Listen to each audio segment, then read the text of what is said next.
Hello chartered accountants, hope you all are doing good. पिछले lecture तक हमने जो है वो सारे ही कंसेप्ट समझ लिए थे इन्वेंटरीज के, और कुछ सम्स भी हमने कर लिए थे। आज के लेक्चर में हमारे कुछ 5 सम बाकी है, वो 5 सम कंप्लीट करेंगे और इन्वेंटरी चैप्टर को भी टाटा बाय बाय बोल देंगे। ठीक है, कंसेप्ट कोई नया पढ़ना बाकी नहीं है, कंसेप्ट हमने ऑलरेडी सारे पढ़ लिए।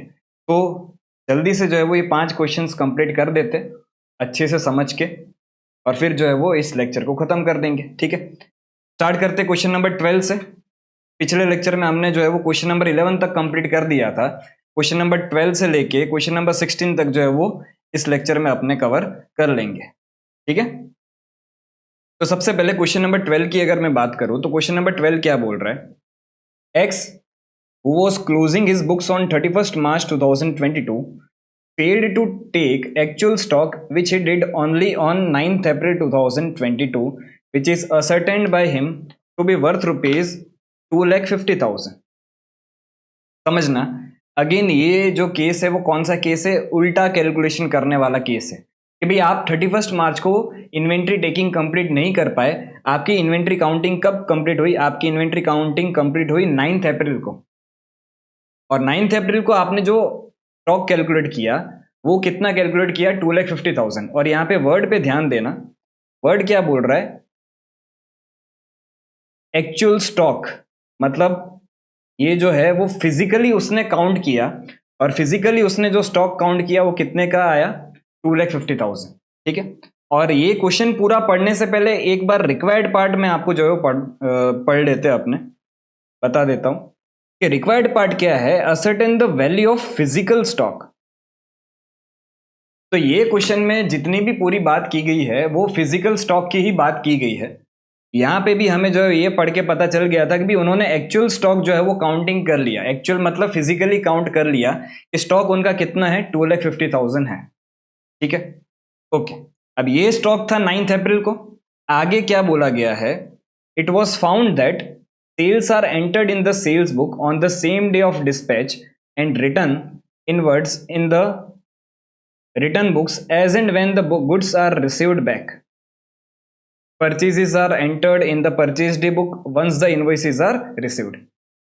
ये स्टेटमेंट का क्या मीनिंग है अच्छे से समझना। सेल्स एंड सेल्स रिटर्न, आप sales and sales return sales book में और सेल्स रिटर्न बुक में कब एंटर करते हो? तो जब एक्चुअल में गुड्स जो है वो डिस्पैच हो जाते हैं तभी आप जो है वो सेल्स बुक में एंट्री करते हो। मतलब गुड्स एक्चुअल में चला जाता है तभी सेल्स बुक में एंट्री होती है, उसके पहले एंट्री नहीं होती। इसका मतलब ये होता है कि भी इनवॉइस के बेसिस पे सिर्फ आप एंट्री नहीं करते हो सेल्स की। और सेल्स रिटर्न, रिटर्न इनवर्ड, ये भी रिटर्न इनवर्ड बुक में तभी ही रिकॉर्ड किया जाता है जब आपका एक्चुअल में गुड्स रिटर्न आ जाता है। सिर्फ क्रेडिट नोट के बेसिस पे आप एंट्री नहीं कर देते। लेकिन उसी की जगह पे अगर मैं परचेज की बात करूं तो परचेज के बारे में क्या बोला गया है? Purchases are entered in the purchase day book once the invoices are received। तो इसमें फिजिकल गुड्स की वेट नहीं की जाती है। जैसे ही इनवॉइसेस आ जाते हैं आप जो है वो परचेज बुक में एंट्री कर देते हो। तो डिफरेंस क्या हुआ? सेल्स एंड सेल्स रिटर्न तभी ही रिकॉर्ड होता है जब एक्चुअल में गुड्स जाता है या एक्चुअल में गुड्स आता है। परचेज के लिए ऐसा वेट नहीं किया जाता है। अगर आपको इनवॉइस भी मिल जाती है तो भी आप जो है वो परचेज बुक में रिकॉर्ड कर देते हो। ये सारी बातें मैं क्यों आपको इतना डिटेल में समझा रहा हूं? क्योंकि इस बार हमें जो कैलकुलेट करना है वो फिजिकल स्टॉक कैलकुलेट करना है। फिजिकल स्टॉक और बुक्स ऑफ अकाउंट के हिसाब से स्टॉक दोनों में डिफरेंस होता है। ठीक है, ठीक है। अब आगे क्या बोला गया है? It was found that sales between 31st March 2022, मतलब ईयर एंड से लेके 9th अप्रैल 2022, ईयर एंड से 9 दिन जब आपकी इन्वेंट्री काउंटिंग खत्म हुई, उस बीच में आपका सेल्स डे बुक के हिसाब से जो सेल्स था वो कितना था? 17,200 रुपए था। अच्छा, सेल्स डे बुक के हिसाब से था मतलब एक्चुअल में इतना गुड्स गया होगा तभी ही जो है वो सेल्स बुक में रिकॉर्ड किया गया होगा। पहले ही पढ़ लिया हमने कि सेल्स डे बुक में तभी ही रिकॉर्ड होता है जब गुड्स एक्चुअल में जाता है, डिस्पैच होता है, इनवॉइस के बेसिस पे नहीं होता है। ठीक है, लेकिन purchase between 31st March 2022 and 9th April 2022 as per purchase day book are ₹1200। अच्छा, परचेज डे बुक के हिसाब से मतलब क्या, इनवॉइसिस के बेसिस पे आपका जो परचेज है वो कितना है, 1200 का है। बट दिस गुड्स अमाउंटिंग रुपये but of this goods amounting ₹500 were not received until after the stock was taken. अब ये चीज समझना,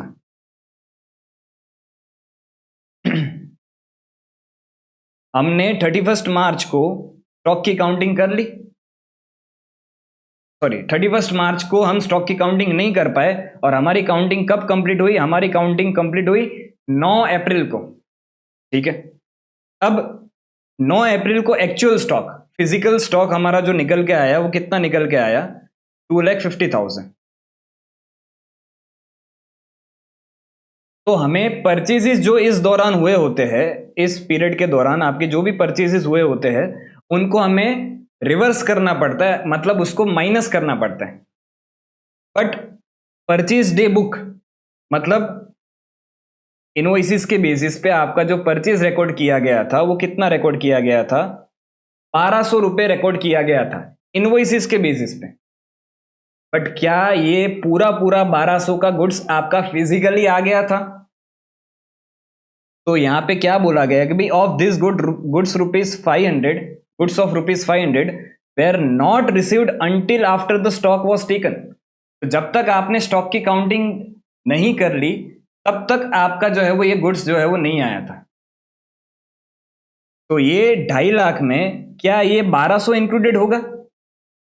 बिल्कुल नहीं, क्योंकि 1200 तो इनवॉइसेस के हिसाब से है, बट एक्चुअल में फिजिकली स्टॉक तो आपका जो है वो 1200 माइनस 500 कितना, ₹700 ही फिजिकली आया था। तो जब मैं बोल रहा हूं एक्चुअल स्टॉक वॉज टेकन, मतलब ये 2.5 लाख में क्या इंक्लूडेड है, 700 ही इंक्लूडेड है, 1200 इंक्लूडेड नहीं है, क्योंकि वो स्टॉक फिजिकली आया ही नहीं था। तो हमने फिजिकल काउंटिंग में ये 2.5 लाख में इसको इंक्लूड जो है वो किया ही नहीं होगा। तो जिसको मैं इंक्लूड कर ही नहीं रहा हूं उसको माइनस थोड़ी करूंगा। तो यहां पे 2.5 लाख में से मेरे को जो परचेज माइनस करना रहेगा वो सिर्फ और सिर्फ कितना परचेज माइनस करूंगा मैं, ₹700 ही माइनस करूंगा। क्लियर? ठीक है, उसके बाद goods invoice during the month of March 2022 but goods received only on 4 April 2022 amounted to ₹1,000। तो ये समझना अच्छे से क्या बोल रहे हैं।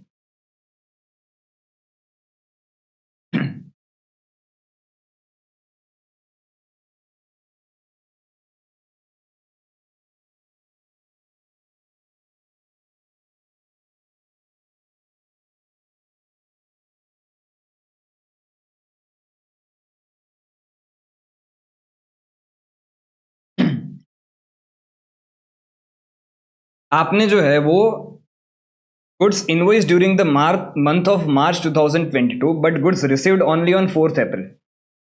तो यहाँ पे ये 31 मार्च है, 31 मार्च से पहले कोई गुड्स की जो है वो इनवॉइस बन गई थी।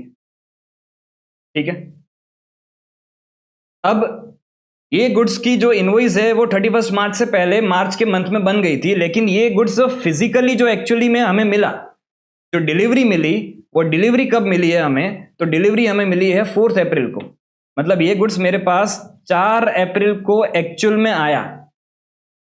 ठीक है, अच्छा 4 अप्रैल को मेरे पास ₹1,000 का गुड्स आ गया था।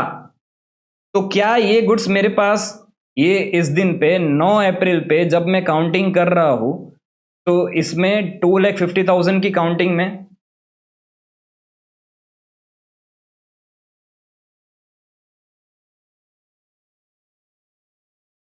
क्या हो गया,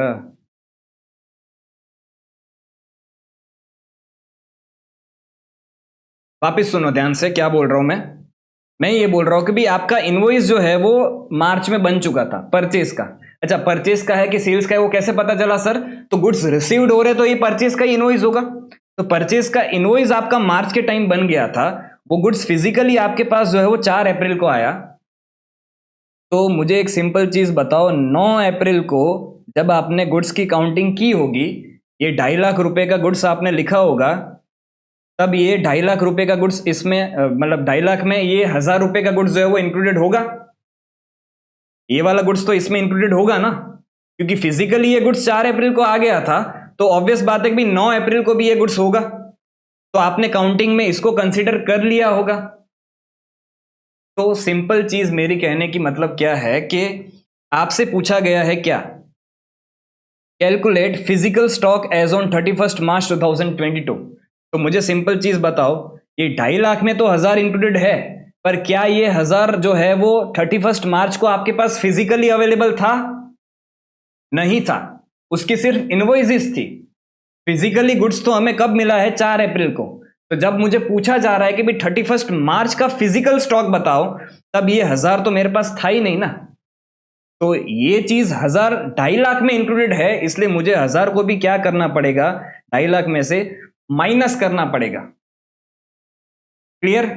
तो बस सिंपल इतने ही एडजस्टमेंट थे। अब फटाफट जो है वो पूरा सम सॉल्व कर लेते हैं। सॉल्व करते टाइम एक बार वापस मैं ये सारी चीजें समझाऊंगा, ठीक है?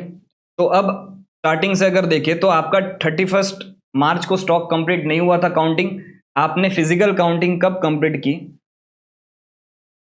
तो stock as on 9th April 2022, तो आपकी फिजिकल काउंटिंग जो कंप्लीट हुई वो 9 अप्रैल को कंप्लीट हुई। तब आपका गुड्स कितना निकल के आया? तब आपका गुड्स निकल के आया 2,50,000। ये 9 अप्रैल का फिजिकल स्टॉक है, एक्चुअल स्टॉक, ठीक है? अब मुझे कुछ चीजें एडलेस करनी है। तो इस दौरान आपका जितना भी सेल्स हुआ है, सेल्स तो जो है फिजिकल बेसिस पे ही हो रहा है, बोला ही गया था, हमने समझ लिया ये चीज। तो सेल्स आपका कितना हो रहा है? 17,200 का सेल्स हो रहा है, लेकिन मैं सेल्स तो जो है वो एड बैक नहीं कर सकता। मुझे क्या निकालना पड़ेगा? कॉस्ट ऑफ गुड्स सोल्ड निकालना पड़ेगा। अच्छा, कॉस्ट ऑफ गुड्स सोल्ड कैसे निकालेंगे? तो सेल्स माइनस ग्रॉस प्रॉफिट। अच्छा, प्रॉफिट का परसेंटेज क्या दिया गया है? क्या 33.33% ऑन कॉस्ट। 33 1/3 मतलब 33.33% ऑन कॉस्ट। 33.33% ऑन कॉस्ट, तो 25% ऑन सेल्स। अगेन ये चीज हमने 4th लेक्चर में डिटेल में आधा घंटा लेके समझी है, तो अगर वो नहीं पता तो जाके देख लेना। तो मैं यहां पे ऐड कर दूंगा, ऐड क्या करूंगा? Cost of goods sold. अब ये कॉस्ट ऑफ गुड्स सोल्ड कैसे कैलकुलेट करना है? तो कॉस्ट ऑफ गुड्स सोल्ड में आप सबसे पहले यहां पे लिखते हो नेट सेल्स। तो भाई नेट सेल्स आपका यहाँ पे कितना हुआ है इस 9 दिन के दौरान? 17,200। इसमें से आपको माइनस करना पड़ता है ग्रॉस प्रॉफिट, और 33.33% ऑन कॉस्ट है, तो सेल्स पे कितना? तो एट द रेट 25%। तो 17,200 इंटू 25%, ये हो गया आपका 4,300। तो 17,200 माइनस 4,300, ये बन जाता है आपका 12,900। तो इतनी कॉस्ट का गुड्स जो है वो 9 दिन के दौरान गया था, जो फिजिकली 31 मार्च को अवेलेबल था, तो मैंने उसको क्या कर दिया? एड बैक कर दिया, ठीक है? उसके बाद हमें लेस क्या करना है? तो हमें इस 9 दिन के दौरान जितना भी परचेज हुआ है उसको निकाल देना पड़ेगा। तो यहाँ पे आप परचेज को माइनस करोगे, लेकिन परचेज कितना माइनस करोगे? तो परचेज जो है वो आपको टोटल परचेज 1,200 रुपए का दिया गया था, ठीक है? तो टोटल परचेज अगर आपके पास 1,200 रुपए का था, तो ये 31 मार्च है, इस पीरियड से लेके 9 अप्रैल तक आपका 1,200 का गुड्स का परचेज हुआ था, लेकिन ये परचेज हुआ था इनवॉइस के बेसिस पे। इसमें से आपका 500 का गुड्स जो है वो इस दिन तो अवेलेबल ही नहीं था, क्योंकि ये गुड्स फिजिकली आपके पास 500 का आया ही नहीं था। तो 2.5 लाख में, ये 2.5 लाख में 500 तो इंक्लूडेड ही नहीं है, तो उसको निकालने का कोई मतलब नहीं है। तो नेट नेट आपका परचेज फिजिकली इस दौरान कितना हुआ था? तो फिजिकल गुड्स, यहां पे मैं पहले माइनस कर देता हूं, गुड्स नॉट रिसीव्ड, तो ये कितना है? 500। तो इस दौरान आपका फिजिकल जो परचेज हुआ था वो सिर्फ और सिर्फ 700 रुपए का हुआ था, जिसको मैं माइनस कर दूंगा, ठीक है।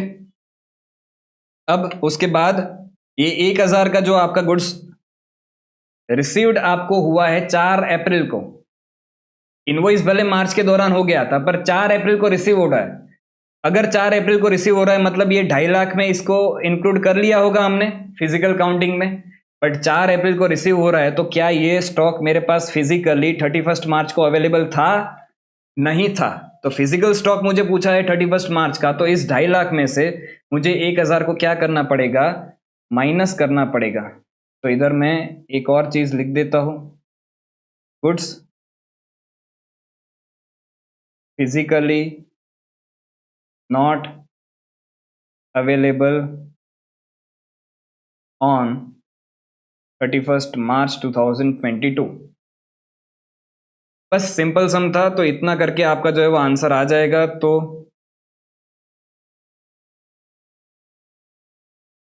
Closing stock as on 31 March 2022 ये कितना बन के आ जाएगा? तो 2,50,000 प्लस 12,900 माइनस 700 माइनस 1,000, तो ये 261,200, यही आपका फाइनल आंसर है। क्लियर? सिंपल था एकदम ही, ठीक है। चलते हैं नेक्स्ट सम पे। नेक्स्ट सम बहुत ही इंटरेस्टिंग सम है, अच्छा सम है। Question number 13।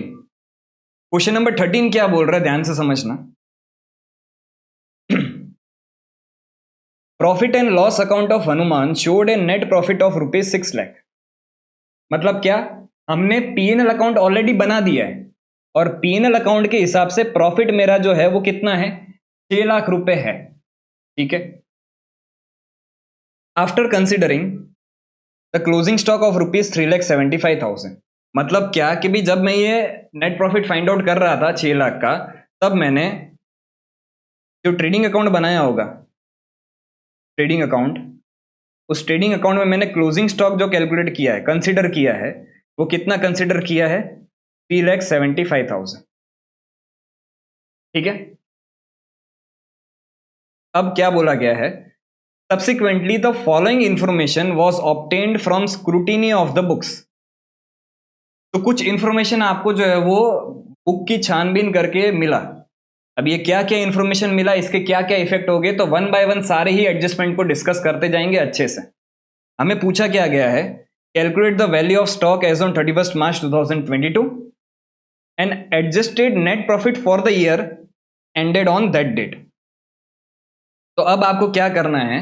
आपको रिवाइज्ड प्रॉफिट कैलकुलेट करना है और revised value of closing stock calculate करना है, ठीक है।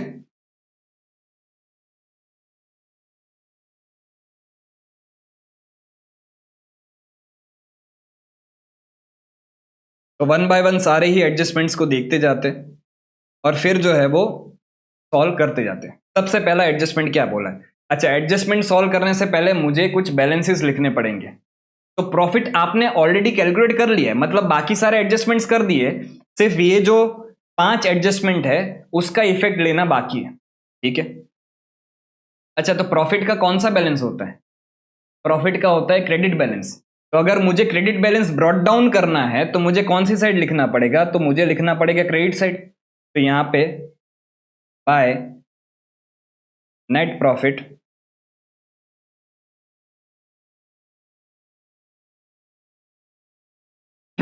Brought down. तो नेट प्रॉफिट आपका ब्रॉट डाउन कितना होगा? तो 6 लाख आपका नेट प्रॉफिट ब्रॉट डाउन हो जाएगा, ठीक है। और ये नेट प्रॉफिट कैसे कैलकुलेट किया है? तो आपने जो है वो क्लोजिंग इन्वेंट्री ऑलरेडी कैलकुलेट कर लिया था, कितना? 3,75,000। ये 3,75,000 आपने ऑलरेडी कैलकुलेट कर लिया था, उसके बेसिस पे आपने जो है वो ये नेट प्रॉफिट कैलकुलेट किया है। मतलब क्या कि भी ट्रेडिंग पीएनएल जो आपने बनाया होगा उसमें क्लोजिंग स्टॉक आपने 3,75,000 लिया है। क्लियर? सिंपल, ठीक है। अब सबसे पहला एडजस्टमेंट क्या बोल रहा है? Purchase for the year included ₹15,000 paid for new electric fittings for the shop.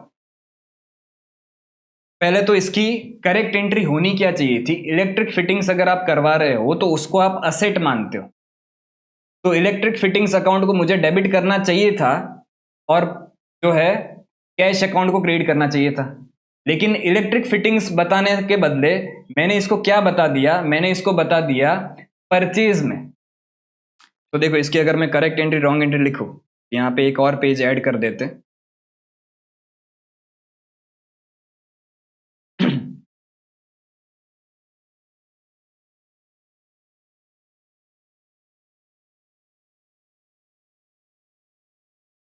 तो फर्स्ट एडजस्टमेंट की अगर मैं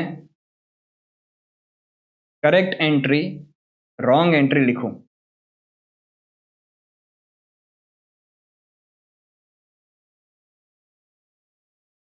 तो मुझे एंट्री करनी चाहिए थी क्या, मुझे एंट्री करनी चाहिए थी इलेक्ट्रिकल फिटिंग्स को डेबिट करना चाहिए था, टू कैश अकाउंट कर देना चाहिए था। लेकिन गलती से मैंने इसको क्या कर दिया, मैंने इसको रिकॉर्ड कर दिया परचेज में, तो मैंने परचेज अकाउंट को डेबिट कर दिया, टू कैश अकाउंट कर दिया। अब ये सारी चीजें मुझे कब मिल रही है, ये सारी चीजें मुझे मिल रही है जब मैं ईयर एंड पे सारी चीजें चेक करने बैठा हूं। तो अब समझना, मैंने परचेज जो है वो ज्यादा बता दिया है, तो परचेज को मुझे क्या करना पड़ेगा, कम करना पड़ेगा। अब क्या मेरे पास यहाँ पे डेबिट साइड क्या परचेज की कोई भी जो है फिगर है मेरे पास, नहीं है। तो अगर मेरे पास परचेज का फिगर डेबिट साइड है नहीं, तो मैं उसको डेबिट साइड माइनस ना करके उसी चीज को अगर मैं क्रेडिट साइड लिख दूं तो भी इफेक्ट तो वही हुआ ना।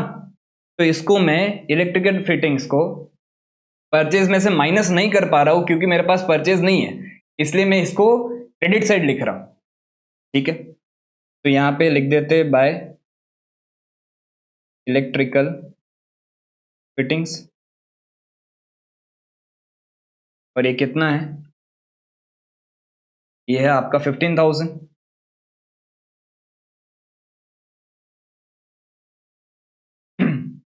क्लियर। अच्छा, अब मुझे एक सिंपल चीज ये बताओ कि क्या इसका क्लोजिंग स्टॉक पे कुछ इफेक्ट आएगा कि नहीं आएगा। अब ध्यान से समझना, हमने ये चीज पहले लेक्चर में तो बहुत डिटेल में डिस्कस की थी, वापस याद दिलवा दूं कि क्लोजिंग स्टॉक जो है वो कोई अकाउंट का बैलेंसिंग फिगर नहीं बनता है कि आप परचेज अकाउंट को बैलेंस कर लो उससे आपको क्लोजिंग स्टॉक मिल जाएगा, ऐसा नहीं होता है। ये कंसेप्ट हमने बहुत पहले समझा हुआ था। क्लोजिंग स्टॉक आप ईयर एंड पे जाते हो, काउंट करते हो, या आपकी इन्वेंट्री शीट जो होती है उसमें कैलकुलेट करते हो और उसके बेसिस पे आप एंट्री करते हो। तो क्लोजिंग स्टॉक आपको कोई अकाउंट का बैलेंसिंग फिगर तो नहीं मिल रहा है, आपको फिजिकली 31 मार्च को जाना पड़ेगा, काउंट करना पड़ेगा, या अगर आप इन्वेंट्री रिकॉर्ड्स मेंटेन कर रहे हो तो उस रिकॉर्ड के मदद से, बुक्स ऑफ अकाउंट की मदद से नहीं, वो इन्वेंट्री के रिकॉर्ड्स की मदद से आपको जो है वो क्लोजिंग स्टॉक का अमाउंट मिलता है।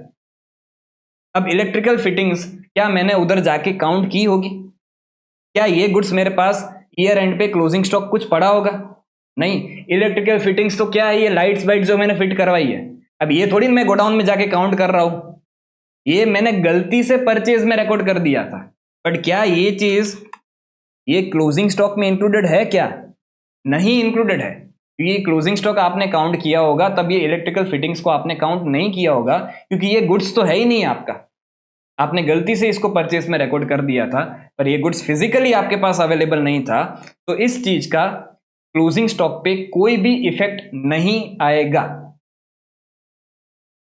क्लियर, ठीक है। तो इसका सिर्फ इधर ही इफेक्ट आएगा, परचेज कम होगा, परचेज था नहीं इसलिए मैंने उसको क्रेडिट साइड लिख दिया। ठीक है।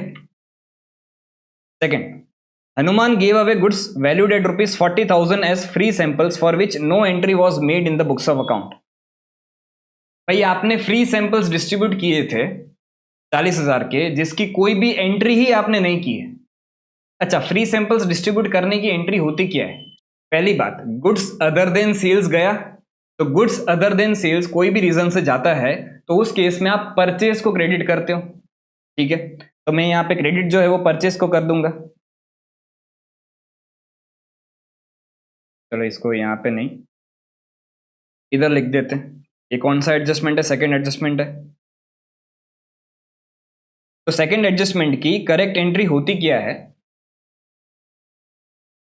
गुड्स अदर देन सेल्स गया तो आपको क्रेडिट किसको करना है, आपको क्रेडिट करना है परचेज को, तो टू परचेज अकाउंट।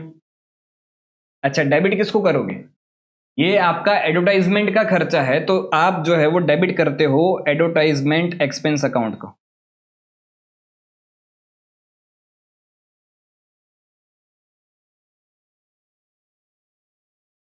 ये करेक्ट एंट्री आपकी होनी चाहिए थी, बट आपने तो कोई एंट्री ही नहीं की है। ठीक है, अब इसका प्रॉफिट पे क्या इंपैक्ट आएगा, तो एक तो आपका परचेस कम होगा। अच्छा, परचेस कम हुआ मतलब खर्चा कम हुआ, ठीक है, तो परचेस कम होने से आपका एक खर्चा कम हो रहा है, लेकिन सामने एक खर्चा बढ़ भी तो रहा है बेटा, आपका एडवर्टाइजमेंट एक्सपेंस अकाउंट डेबिट हो रहा है तो वो एक खर्चा आपका बढ़ रहा है। एक खर्चा बढ़ा एक खर्चा कम हुआ, नेट नेट तो कुछ भी इफेक्ट नहीं आया, लेकिन फिर भी हमें इसको बताना तो पड़ेगा। तो यहां पे मैं किस तरह से बताऊंगा समझना, इधर परचेज को मैं कम कर रहा हूं, परचेज मेरे पास डेबिट साइड है नहीं, तो डेबिट साइड माइनस करने के बदले मैं उसको क्रेडिट साइड लिख रहा हूं, तो यहां पे मैं लिख दूंगा क्या, बाय फ्री सैंपल्स।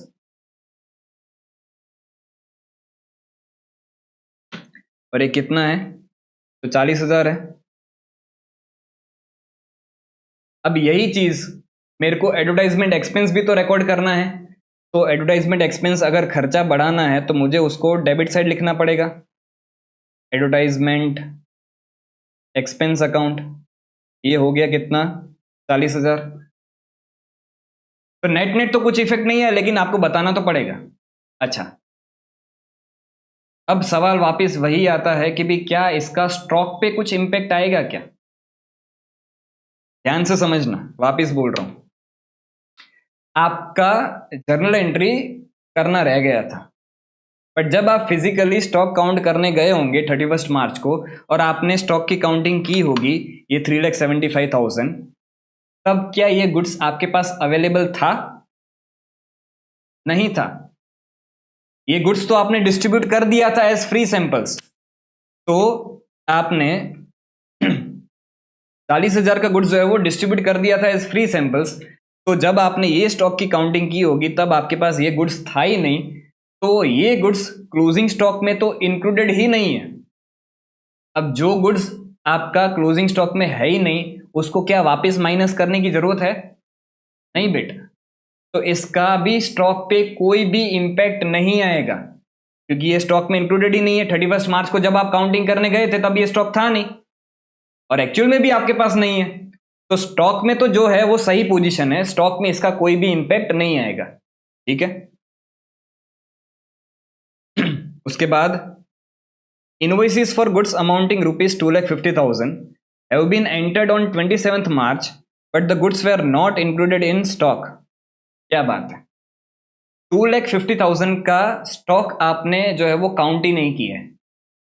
इनवॉइसेस आ गए थे, परचेज रिकॉर्ड हो गया था, लेकिन ये चीज स्टॉक में इंक्लूड करना रह गया। अच्छा, स्टॉक में इंक्लूड करना रह गया तो सीधी बात है कि भी मैं स्टॉक को जो है वो बता दूंगा, बढ़ा दूंगा। स्टॉक जो मेरा अनरिकॉर्डेड था 2,50,000 का, उसको मैं अब बढ़ा दूंगा, ठीक है। तो स्टॉक मेरा 2.5 लाख से बढ़ गया। अब सवाल ये आता है कि भी क्या इसका प्रॉफिट पे कुछ भी इंपैक्ट आएगा कि नहीं आएगा। तो बहुत ही ध्यान से सुनना मैं क्या बोल रहा हूं। ये आपने जब ट्रेडिंग अकाउंट बनाया होगा, ट्रेडिंग अकाउंट, तब आपने क्रेडिट साइड जो क्लोजिंग स्टॉक बताया होगा वो कितना बताया होगा, 3,75,000 बताया होगा। लेकिन अब क्या ये 3,75,000 ही है क्लोजिंग स्टॉक, नहीं बेटा, ये 2,50,000 से आप बढ़ा रहे हो ना स्टॉक को, तो अगर इधर बढ़ा रहे हो तो यहां पे ट्रेडिंग अकाउंट में भी तो बढ़ाना पड़ेगा, तो यहां पे मुझे 2,50,000 करना पड़ेगा। तो सीधी बात है कि भी अगर आपका क्लोजिंग स्टॉक जो क्रेडिट साइड रिकॉर्ड किया जाता है, तो ट्रेडिंग पीएनएल की क्रेडिट साइड अगर कोई भी आइटम बढ़ती है, मतलब वो इनकम साइड वाली आइटम है, तो इनकम साइड की कोई भी आइटम बढ़ती है तो प्रॉफिट भी जो है वो क्या है, बढ़ता है। तो अगर आपका क्लोजिंग स्टॉक 3,75,000 था, आपने रिकॉर्ड किया था, उसमें आप 2.5 लाख रुपए और बढ़ा रहे हो, मतलब क्रेडिट साइड वाली आइटम बढ़ रही है, जिससे आपका प्रॉफिट भी बढ़ रहा है, तो ऑब्वियस बात है कि भी इसका इफेक्ट प्रॉफिट पे भी आएगा, प्रॉफिट आपका बढ़ेगा। तो यहाँ पे आप जो है वो बाय स्टॉक अकाउंट बता दोगे कितना, 2,50,000। क्लियर, सिंपल था, ठीक है। अब नेक्स्ट क्या बोल रहे हैं, इन March 2022 goods of ₹2 lakh sold and delivered were taken in the sales for April 2022।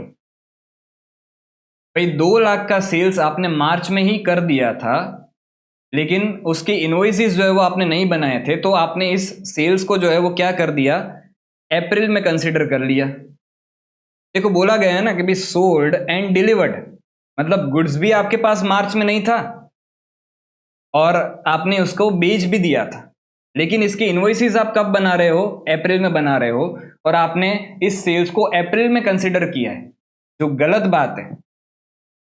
मार्च का सेल्स मार्च में ही कंसिडर होना चाहिए था, जो नहीं हुआ है। तो अगर मार्च का सेल्स मार्च में कंसिडर नहीं हुआ है तो उसको कंसिडर कर लेंगे। अच्छा, सेल्स आपका बढ़ेगा तो प्रॉफिट भी बढ़ेगा, तो मैं यहाँ पे क्या करूँ, बाय सेल्स अकाउंट कर दो, कितना है, 2 लाख। लेकिन अब बात ये आती है कि भाई इसका क्या स्टॉक पे कोई इंपैक्ट आएगा। ध्यान से सुनना मैं क्या बोल रहा हूं। यहां पे लिखा गया था क्या, कि गुड्स जो है वो डिलीवर्ड है कब, इन मार्च। ये गुड्स आपका डिलीवर हो चुका था मार्च में। तो जब आप 31 मार्च को स्टॉक की काउंटिंग करने गए थे, तब क्या ये गुड्स आपके पास फिजिकली अवेलेबल था क्या, नहीं था। तो आपने स्टॉक में क्या इस गुड्स को कंसिडर किया था, नहीं किया था। तो जो गुड्स मेरे पास 31 मार्च को था ही नहीं, जो इसमें इंक्लूडेड ही नहीं है, ये 3,75,000 में, अब उसकी सेल्स की एंट्री अगर मैं कर रहा हूं तो वो गुड्स मेरे पास इस दिन तो इंक्लूडेड था ही नहीं, तो निकालने का कोई मतलब ही नहीं है। अगर ये स्टॉक मेरे पास, अगर डिलीवरी जो है अप्रैल में हुई होती, तो मैं ऐसा मान भी लेता कि भी मेरे पास ये स्टॉक फिजिकली 31 मार्च को था और अब वो चला गया। पर ये गुड्स तो मेरे पास डिलीवरी जो है वो मार्च में हो गई थी, तो 31 मार्च को 3,75,000 में ये गुड्स जो है वो था ही नहीं। तो जो गुड्स इसमें है ही नहीं, उसकी कुछ इफेक्ट देने की जरूरत भी नहीं है। तो यहां पे इसका स्टॉक पे कोई भी इंपैक्ट नहीं आएगा, ठीक है। उसके बाद goods costing ₹75,000 were sent on sale और return basis in March 2022 at a margin of profit 33.33% on cost. Though approval was given in April 2022, these were taken as sales for March 2022. अब यहां पे ध्यान से समझना, आपका अच्छा गुड्स सेंट ऑन रिटर्न और अप्रूवल बेसिस वाला कंसेप्ट अगर आपको नहीं पता है तो पिछले लेक्चर में, लेक्चर नंबर 5 में हमने आधा घंटा देके उसको अच्छे से डिस्कस किया है, तो वो जाके पहले समझना, तो ही ये चीज समझ में आएगी, वरना समझ में नहीं आएगी। तो गुड्स आपका जो है मार्च में आपने सेल्स किया था ऑन रिटर्न बेसिस, तो अगर 31 मार्च तक उसका कोई भी जवाब नहीं आता है तो हमें क्या करना पड़ता है, सेल्स को रिवर्स करना पड़ता है, ठीक है। सेल्स को रिवर्स करना पड़ता है, प्लस हमें क्लोजिंग स्टॉक जो है वो रिकॉर्ड करना पड़ता है, यही करना पड़ता है। इसको अच्छे से यहां पे लिखते हैं, रुको।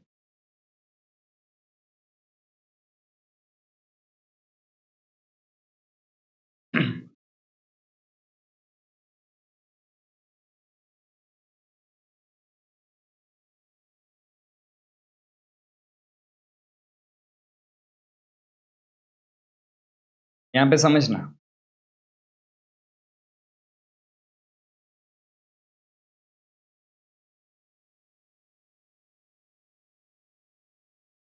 अब आपने एक सेल्स कर दिया था कब, मार्च 2022, मतलब यहां पे कहीं पे आपने सेल्स कर दिया ऑन अप्रूवल बेसिस, तो हमने ये सीखा तक भी अगर आप अप्रूवल बेसिस पे भी सेल्स कर रहे हो तो आप सेल्स की एंट्री तो कर देते हो। तो यहाँ पे आपने एंट्री कर दी होगी क्या, traders account debit to sales account, और कितने से की होगी, तो देखो बेटा ये 75,000 जो है ना वो क्या है, कॉस्ट है। तो 75,000 कॉस्ट है और आपका प्रॉफिट का परसेंटेज जो है वो क्या है, प्रॉफिट का परसेंटेज जो है वो आपका 33.33% ऑन कॉस्ट है। तो अमाउंट भी कॉस्ट की दी गई है, परसेंटेज भी कॉस्ट का दिया गया है, तो सीधा सीधा आपने प्लस कर सकते। तो मेरी सेल्स प्राइस कितनी बन जाती है, 75,000 प्लस 33.33%, तो ये आपका बन जाता है कितना, 1,00,000।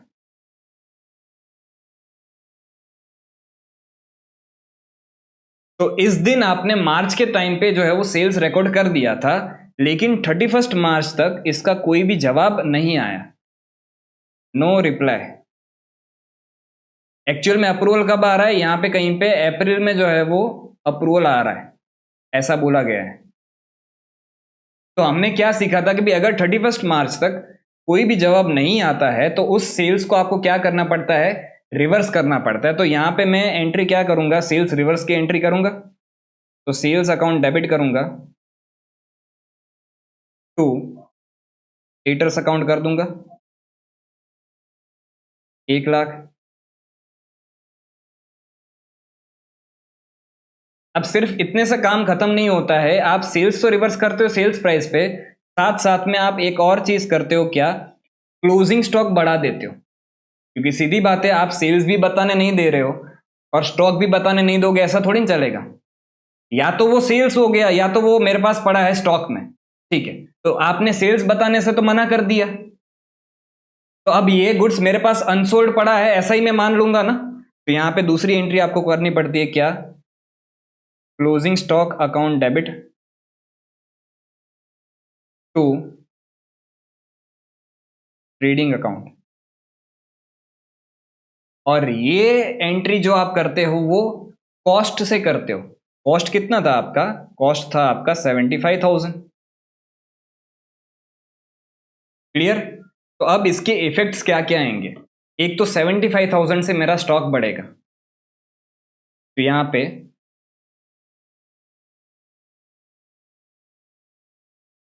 गुड्स ऑन अप्रूवल, ये 75,000 से मेरा स्टॉक बढ़ गया।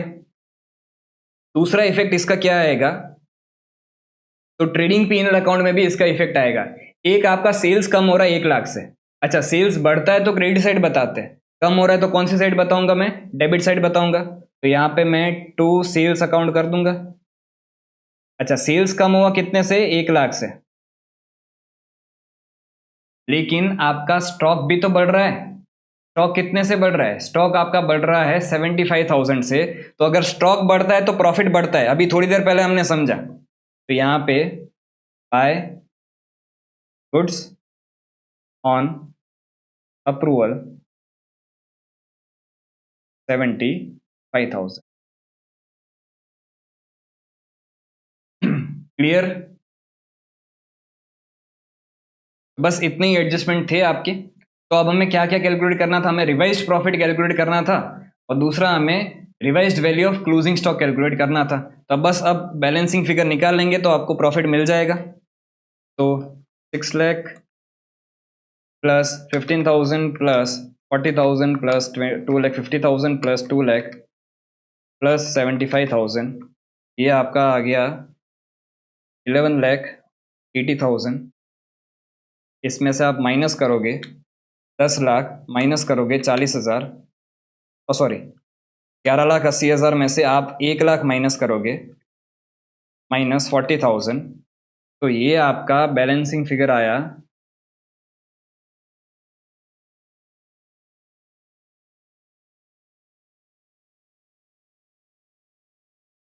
10,40,000,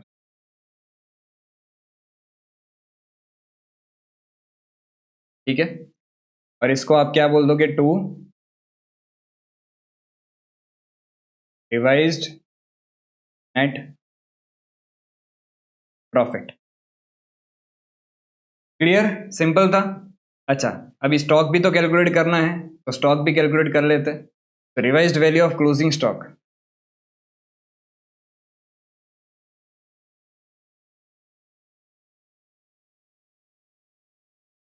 revised value of closing stock आपका कितना निकल के आ जाएगा? तो 3,75,000 प्लस 2,50,000 प्लस 75,000, तो ये आपका निकल के आ गया 7 लाख।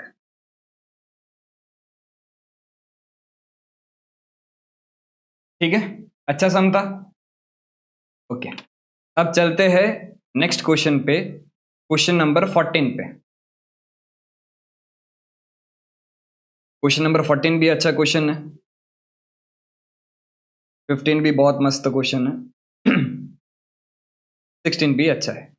कर लेते पहले क्वेश्चन नंबर 14 को सॉल्व। ठीक है,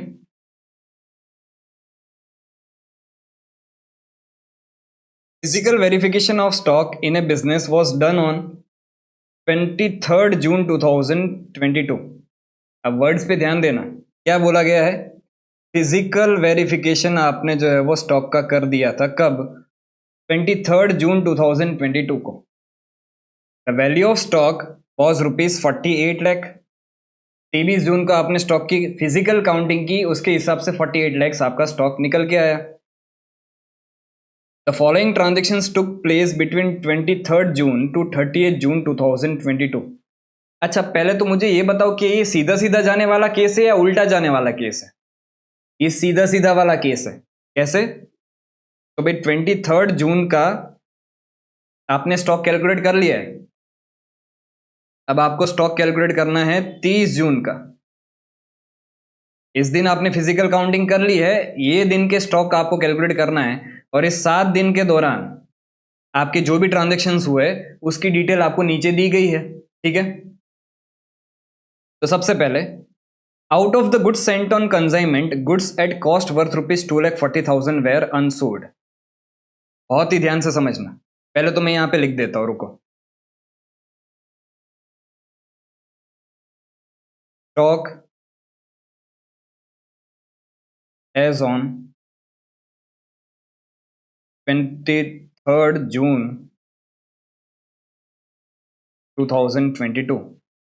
तो इस दिन आपका जो स्टॉक था वो 48 लैक्स का था। अभी मैं इसको टोटल के कॉलम में लिख रहा हूं क्योंकि कुछ एबनॉर्मल गुड्स भी है। ठीक है, अब 48 लाख के स्टॉक में, ये फिजिकली स्टॉक आपने काउंट किया 48 लैक्स का, तो out of the goods sent on consignment, goods at cost worth ₹2,40,000 were unsold. पिछले लेक्चर में हमने कंसाइनमेंट भी डिटेल से समझा था कि कंसाइनमेंट क्या होता है। अगर आप कंसाइनमेंट पे गुड्स भेज रहे हो तो आप तो क्या बन गए? कंसाइनर बने। तो हम जो है वो कौन है? हमें कंसाइनर, हमने कंसाइनी को कुछ गुड्स भेजे थे, वो अभी भी अनसोल्ड है। अच्छा, हमने ये कल सीखा था कि भी जो गुड्स है वो कंसाइनर मतलब हम अपनी बुक्स ऑफ अकाउंट में एज ए क्लोजिंग स्टॉक बताते हैं। भले ही वो गुड्स जो है वो कंसाइनी के पास पड़ा हो, लेकिन स्टॉक तो कौन बताता है? कंसाइनर बताता है। अब सिंपल बात मेरी ध्यान से सुनो कि जब आप 23 जून को फिजिकली काउंटिंग करने गए थे, बोला ना इधर फिजिकल काउंटिंग, देखो इधर बोला है फिजिकल काउंटिंग करने गए थे, तब क्या ये गुड्स आपके पास था? नहीं था। ये गुड्स तो किसके पास था? कंसाइनी के पास, एजेंट के पास। पर ये गुड्स है किसका? कंसाइनर का, हमारा। तो स्टॉक में भी किसके कंसीडर होना चाहिए? हमारे। तो ये गुड्स को आप जो है वो क्या कर दोगे? ऐड कर दोगे।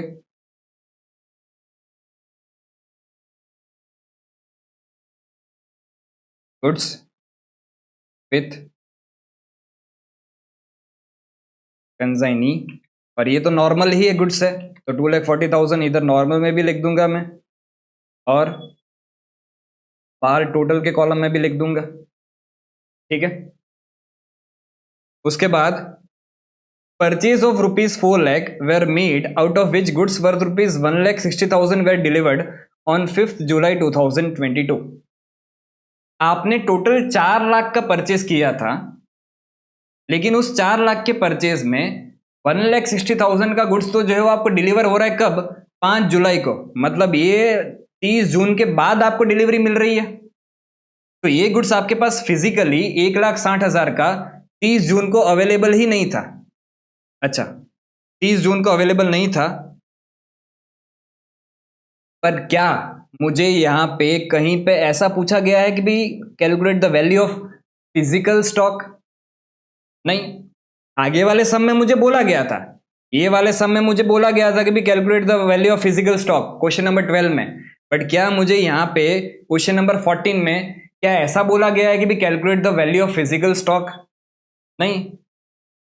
तो इस 7 दिन के दौरान मैं जितना भी परचेस कर रहा हूं वो भले ही रास्ते में है, इन ट्रांजिट है, फिजिकली मेरे पास अभी तक पहुंचा नहीं है, पर इस 7 दिन के दौरान मैंने परचेस तो किया ना।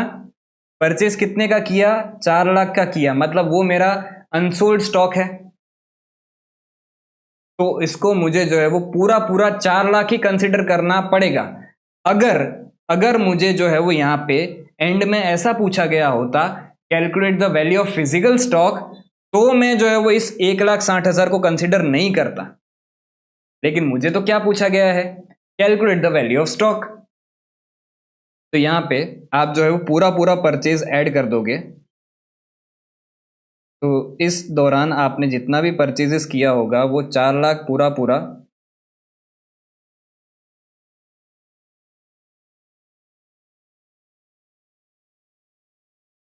ऐड हो जाएगा। सिंपल। अगेन वापिस बोल रहा हूं, अगर फिजिकल स्टॉक मुझे पूछा होता ना तो मैं पूरा 4 लाख ऐड नहीं करता, क्योंकि फिजिकली तो मेरे पास 1,60,000 नहीं आया था। लेकिन अभी तो मेरे को सिर्फ वैल्यू ऑफ स्टॉक पूछा है। ठीक है, तो पूरा 4 लाख मैं ऐड कर दूंगा। उसके बाद sales where 13,60,000 which includes goods worth rupees 3,20,000 sent on approval. Half of these goods were returned before 30th June 2022. अब ये ट्रांजेक्शन और आखिरी वाला ट्रांजेक्शन दोनों साथ में पढ़ते हैं और फिर दोनों को सॉल्व करते हैं। Goods sold at cost plus 25%, तो 25% ऑन कॉस्ट है, तो 20% ऑन सेल्स। ठीक है। However, goods costing rupees 2,40,000 had been sold for rupees 1,20,000. अब ये जो गुड्स है 2,40,000 तो आपको कॉस्ट पड़ी थी। 2,40,000 की कॉस्टिंग के गुड्स आप बेच रहे हो, कितने में बेच रहे हो? 1,20,000 में बेच रहे हो। तो ये क्या बन गया आपका? एबनॉर्मल गुड्स बन गया। एबनॉर्मल गुड्स पे आप प्रॉफिट परसेंटेज अप्लाई नहीं कर सकते, और आपको सीधा सीधा यहाँ पे दिख ही रहा है कि भाई ये गुड्स आपने जो है वो प्रॉफिट पे नहीं नुकसान पे बेचा है। तो अब मैंने यहाँ पे जो जगह खाली रखी थी कि भाई 48 लैक्स तो टोटल गुड्स है, उसमें से 2,40,000 की कॉस्टिंग का गुड्स तो ऐसा है जो आपका एबनॉर्मल गुड्स है, तो उसको मैं अलग कर दूंगा। तो 48 लैक्स माइनस 2,40,000, तो ये बच गया कितना? 45,60,000। ठीक है। अब ध्यान से समझना मैं क्या बोल रहा हूं। थर्ड ट्रांजेक्शन वापस एक बार पढ़ते हैं। टोटल आपने इस 7 दिन के दौरान जो सेल्स किया था वो 13,60,000 का सेल्स किया था। इस 13,60,000 में 3,20,000 का गुड्स आपका ऐसा सेल्स हुआ था जो ऑन अप्रूवल बेसिस पे था, और जिसका हाफ ऑफ द गुड्स जो है वो क्या है? वे रिटर्न बिफोर 30th जून 2022। 30 जून से पहले हाफ ऑफ द गुड्स जो है वो रिटर्न हो गया था। ठीक है। और बाकी हाफ ऑफ द गुड्स है उसका कोई भी जवाब नहीं आया था। हमने क्या समझा था? हमने ये समझा था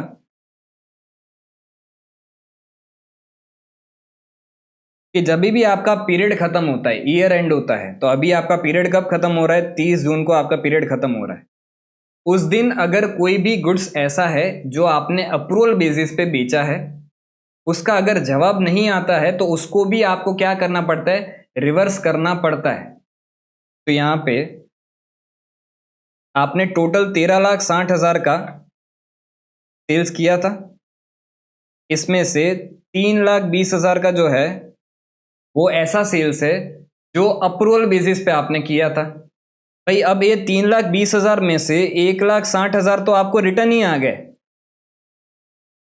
तो वो तो सेल्स रिवर्स करना ही करना है। लेकिन जो 1,60,000 का इस दिन तक कोई भी जवाब नहीं आया, तो इस 1,60,000 को आपको यहाँ पे क्या करना पड़ेगा, रिवर्स करना पड़ेगा। तो पूरा पूरा अप्रूवल वाला गुड जो है वो आपका रिवर्स हो ही जाएगा। ठीक है, तो अब मुझे सिंपली क्या करना है, मुझे कैलकुलेट करना है नेट सेल्स। तो एक वर्किंग नोट में बनाऊंगा, ध्यान से समझना।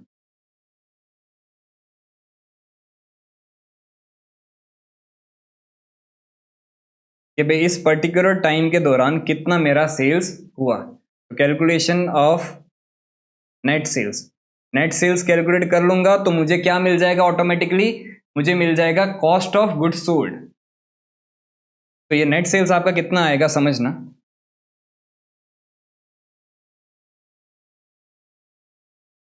टोटल सेल्स आपका जो है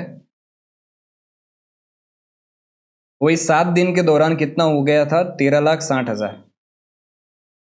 ठीक है, अब इसमें से आपका जो 3,20,000 का गुड्स था वो अप्रूवल बेसिस पे आपने बेचा था, उसमें से हाफ मतलब 1,60,000 वो तो रिटर्न ही आ गया। तो जितना गुड्स रिटर्न हो गया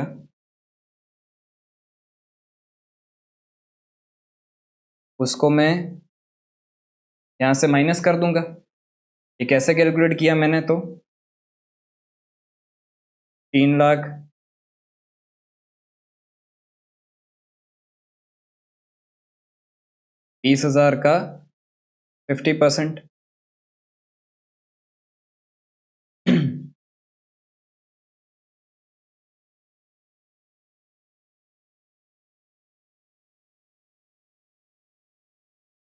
ठीक है, तो 1,60,000 तो मैं माइनस कर दूंगा। लेकिन रही बात बाकी के हाफ गुड्स की, तो बाकी का हाफ गुड्स के रिलेटेड कोई भी रिप्लाई नहीं आया है। तो अगर कोई रिप्लाई नहीं आया तो साल खत्म होने पे हम उसको भी क्या करते हैं, रिवर्स कर देते। तो यहां पे मैं माइनस कर दूंगा goods sent on approval but no reply received. तो ये 1,60,000 का ये भी जो है वो आपका रिवर्स हो जाएगा। ये भी कैसे कैलकुलेट हुआ, 3,20,000 इंटू 50%। ठीक है, तो अब आपको ये करने के बाद इधर क्या मिल जाएगा, ये करने के बाद आपको इधर मिल जाएगा नेट सेल्स। और ये नेट सेल्स कितना मिलेगा, तो 13,60,000 माइनस 3,20,000, तो 10,40,000 का 10,40,000 का आपको टोटल नेट सेल्स मिल जाएगा। अभी भी कहानी में ट्विस्ट बाकी है, समझना।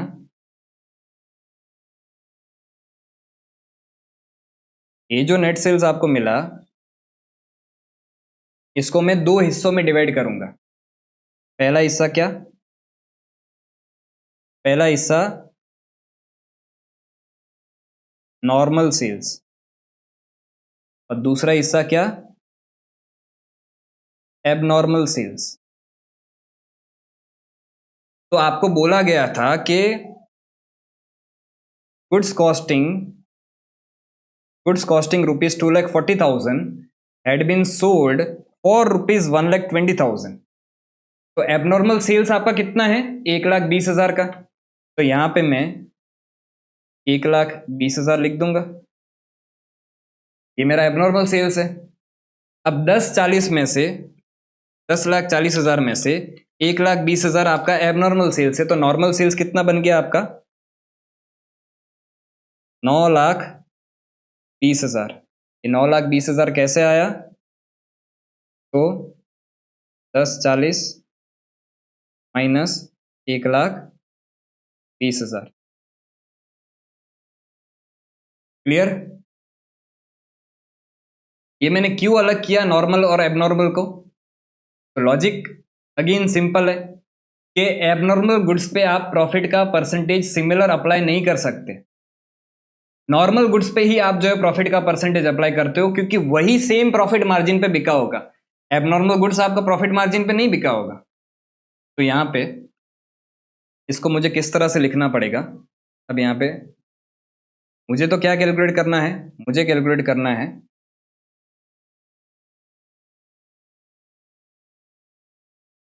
Cost of goods sold. ये कैलकुलेट करना है मुझे। तो सबसे पहले मैं यहां पे लिखता हूं क्या? Net sales. और ये वर्किंग नोट 1 के हिसाब से है। तो टोटल नेट सेल्स कितना था? 10,40,000 का था।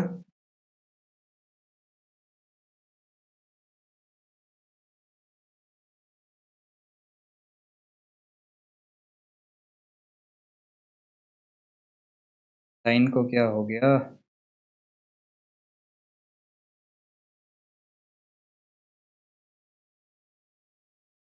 भाई रफ कर।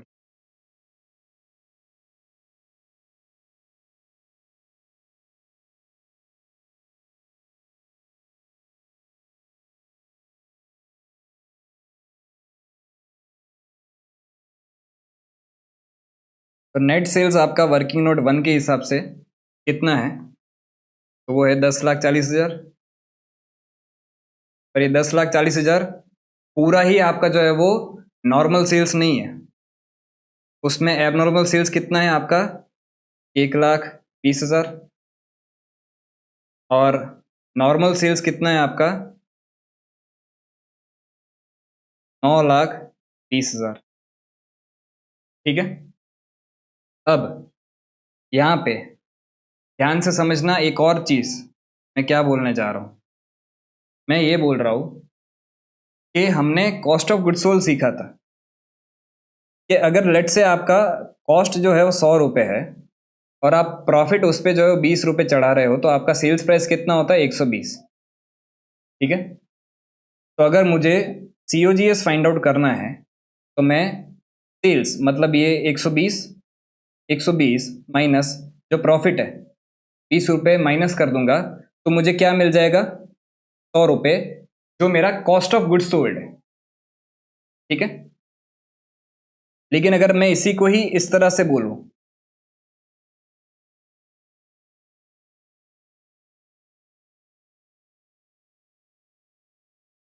अगर मैं इसी को ही इस तरह से बोलूं कि आपका कॉस्ट जो है वो 100 रुपये था और आपका सेलिंग प्राइस जो है वो 80 रुपीज था, मतलब आपने नुकसान पे बेचा, तो लॉस कितना हो गया? लॉस हो गया 20 का। तो अब फॉर्मूला क्या बनता है? Cost of goods sold equal to sales plus loss. तो अगर प्रॉफिट है तो यहाँ पे अगर आप देखोगे तो सेल्स कितना है? 80 है। इसमें प्लस करूंगा क्या मैं? लॉस। तब जाके मुझे कॉस्ट ऑफ गुड्स सोल्ड, ये कॉस्ट ऑफ गुड्स सोल्ड मिलेगा। तो अगर प्रॉफिट है तो सेल्स माइनस जीपी, अगर लॉस है तो सेल्स प्लस जीपी, तब जाके आपको क्या मिलता है? Cost of goods sold. तो यहां पे मुझे माइनस या स्लैश प्लस, माइनस क्या करूंगा? तो माइनस में करूंगा प्रॉफिट, और प्लस क्या करूंगा? प्लस में करूंगा लॉस। माइनस मुझे प्रॉफिट करना है, प्लस मुझे लॉस करना है। तो इधर 1,20,000 का जो गुड्स आपने बेचा उसकी कॉस्ट कितनी थी? उसकी कॉस्ट थी मेरी 2,40,000। अब 2,40,000 का गुड्स आपने 1,20,000 में बेचा है, मतलब नुकसान पे बेचा, तो लॉस हुआ है। तो लॉस को तो मैं क्या करूंगा? यहां पे प्लस करूंगा 1,20,000 को। अब जो 9,20,000 का गुड्स आपने बेचा है वो तो प्रॉफिट पे बेचा है, और कितने प्रॉफिट पे बेचा है, तो प्रॉफिट का परसेंटेज यहाँ पे हमने देखा था कि 25% ऑन कॉस्ट है, तो 20% ऑन सेल्स। तो इसको यहाँ पे मैं प्रॉफिट कैलकुलेट करूंगा, 9,20,000 इंटू 20%, तो ये कितना आ गया, 1,84,000, और इसको मैं क्या करूंगा, माइनस करूंगा इसको, क्योंकि प्रॉफिट को तो आप क्या करते हो, माइनस करते हो, लॉस को आप ऐड करते हो। अच्छा, माइनस 1,84,000 और प्लस 1,20,000, इधर क्या बचेगा,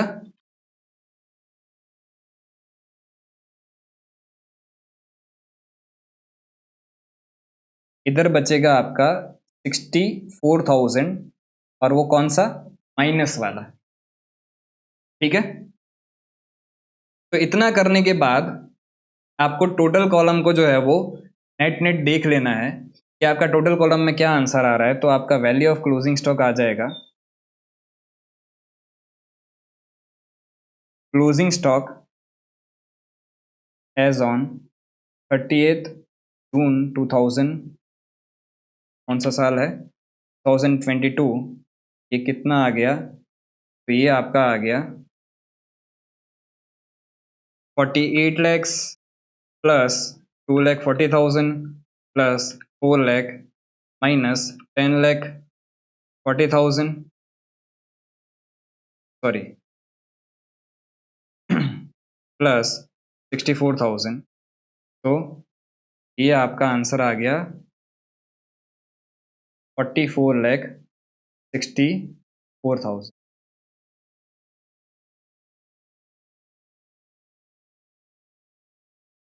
इसको इस तरह से नहीं, रोको, मैं थोड़ा इसको अलग तरह से लिखता हूँ, इसमें कन्फ्यूजन होगा आपको वरी।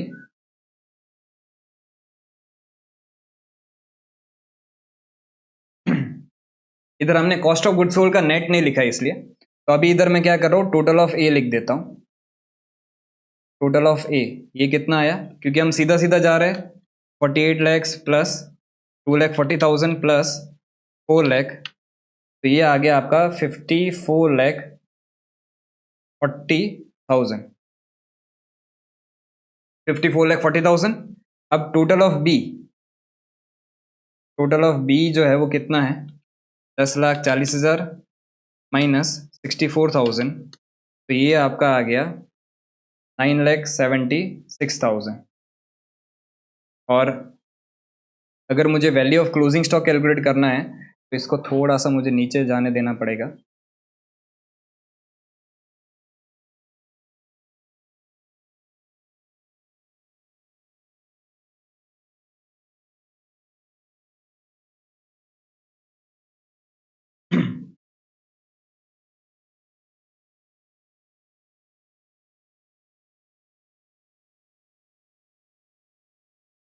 तो फाइनल आंसर आपका क्या है, value of stock as on 30th June 2022, तो ये कैसे कैलकुलेट करोगे, तो 54,40,000 में से कितना कॉस्ट ऑफ गुड्स सोल्ड गया, तो 9,76,000 का कॉस्ट ऑफ गुड्स सोल्ड गया, तो आपके पास स्टॉक बचा कितना, 44,64,000।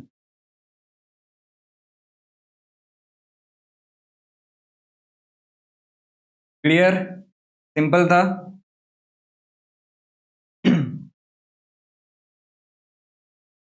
ठीक है, तो ये वाला सम भी हमारा कंप्लीट होता है,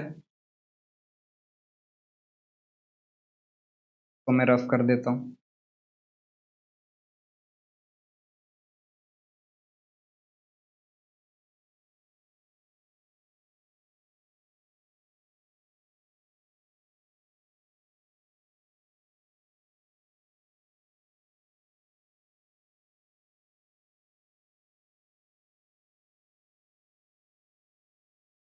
ठीक है, अब क्वेश्चन नंबर 15 पे आ जाते हैं। क्वेश्चन नंबर 15 बहुत ही अच्छा सम है। उसके ये जो दो एडजस्टमेंट है वो बहुत ही खतरनाक एडजस्टमेंट है, बहुत ध्यान से समझेंगे इसको। ठीक है, तो स्टार्ट करते क्वेश्चन नंबर 15 को।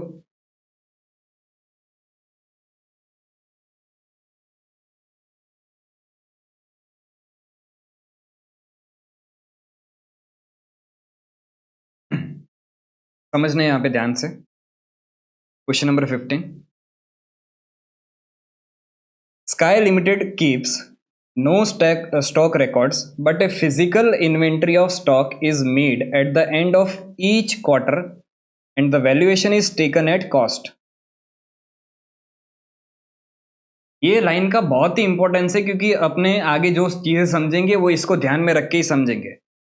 क्या बोला गया है कि भाई स्काई लिमिटेड जो है वो कोई भी स्टॉक रिकॉर्ड मेंटेन नहीं करता है। अच्छी बात है, आलसी है।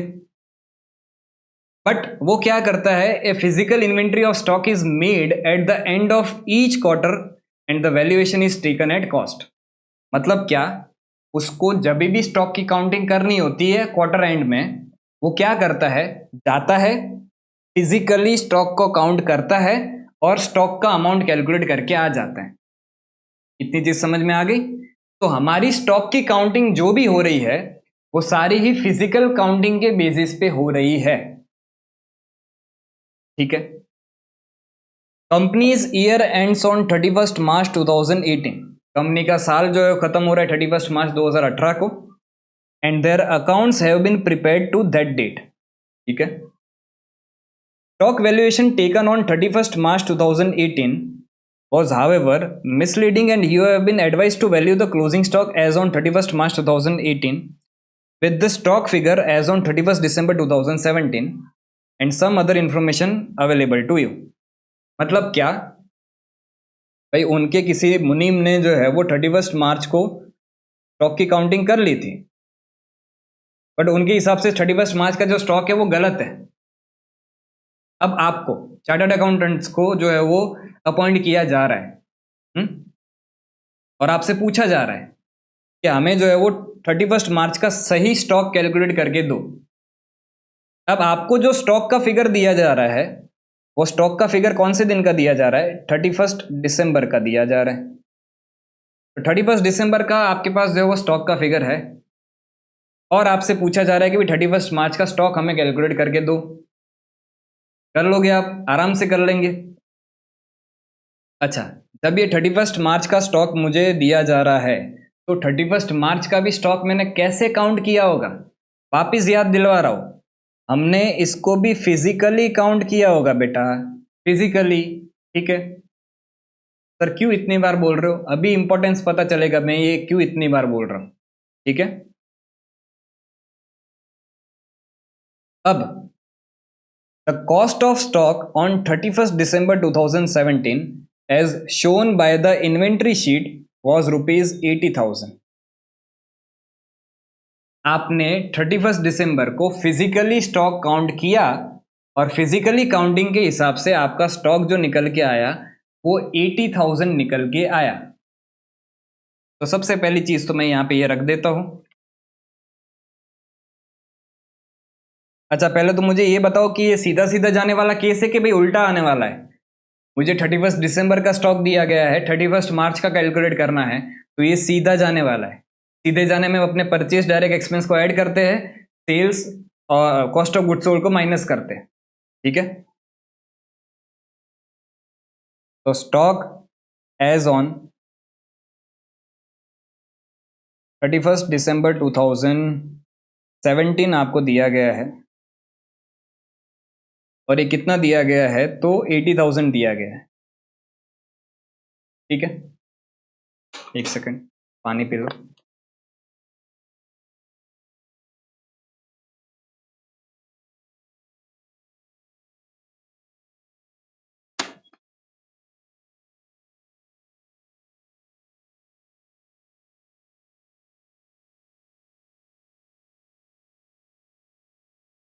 तो 31/12/2017 का आपको स्टॉक जो है वो 80,000 दिया गया है।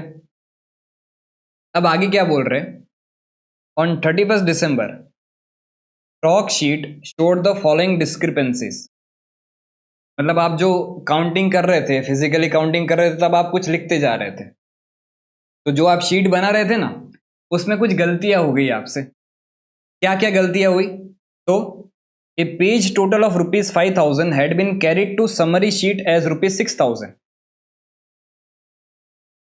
एक पेज का टोटल 5,000 था, उसको आप जब समरी शीट में लेके जा रहे थे तो उसको आप कितने पे लेके गए? 6,000 पे। तो 1,000 रुपये आपने ज्यादा बता दिया। तो 1,000 रुपये से आपका स्टॉक जो है वो ज्यादा दिख रहा होगा, तो अब हमें उसको क्या करना पड़ेगा? कम करना पड़ेगा। तो ये जो आपने ज्यादा बता दिया स्टॉक, इसको हम बोलते हैं ओवरकास्टिंग ऑफ स्टॉक। तो ओवरकास्टिंग ऑफ स्टॉक को हमें जो है वो कम करना पड़ता है, तो हम यहां पे लेस कर देंगे। सबसे पहली चीज क्या लेस करेंगे?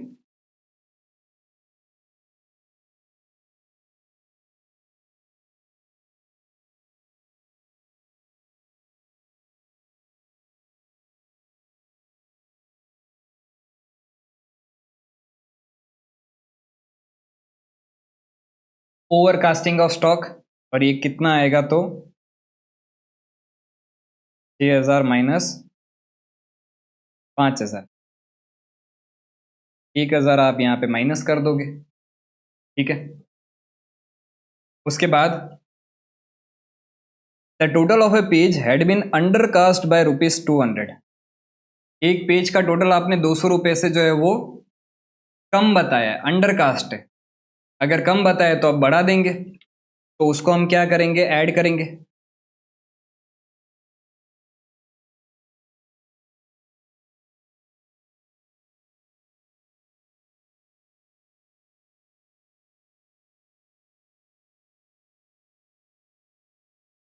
₹200 यहाँ पे ऐड हो जाएगा, ठीक है। उसके बाद अब दो भारी एडजस्टमेंट। सबसे पहला थर्ड वाला एडजस्टमेंट समझना। Invoices of purchase entered in the purchase book during the quarter from January to March 2018 totaled ₹70,000. Out of this, ₹3,000 related to goods received prior to 31st December 2017. Invoices entered in April 2018 relating to goods received in March 2018 total ₹4,000। क्या बोला ये?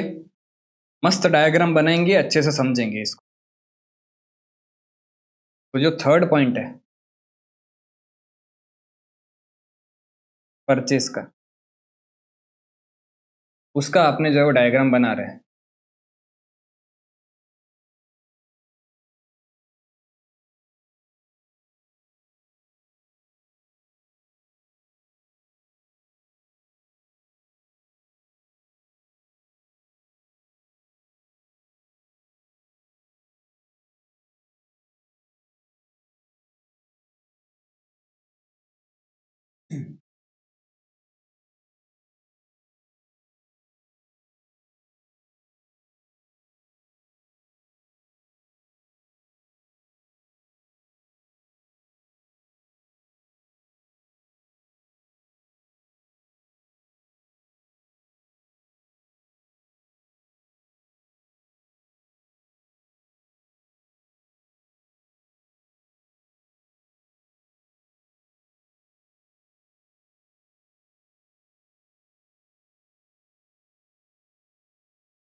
ठीक है।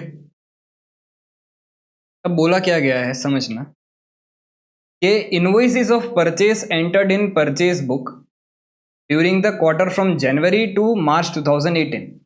मतलब ये 31 December 2017 खत्म हुआ और जनवरी वाला क्वार्टर स्टार्ट हुआ। जनवरी से मार्च, मतलब ये 3 महीने के पीरियड की बात कर रहे हैं। तो इस 3 महीने के पीरियड के दौरान आपका जो परचेज रिकॉर्ड हुआ है, ये परचेज कितना रिकॉर्ड हुआ है समझना।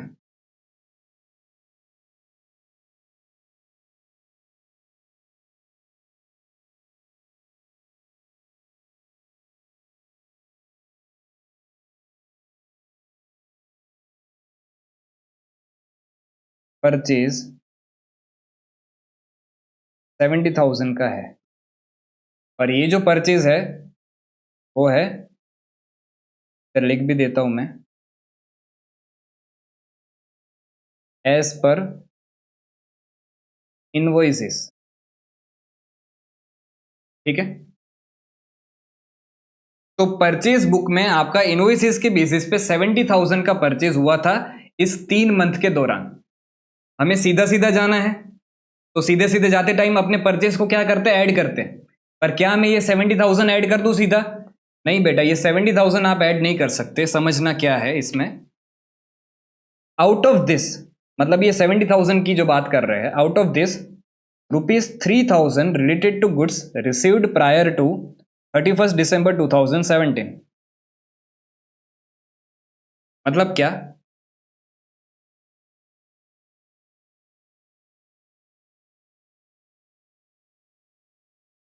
रिसीव्ड बिफोर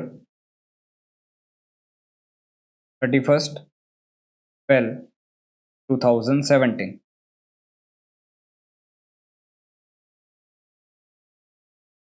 तो 3,000 का गुड्स ऐसा था जिसकी मुझे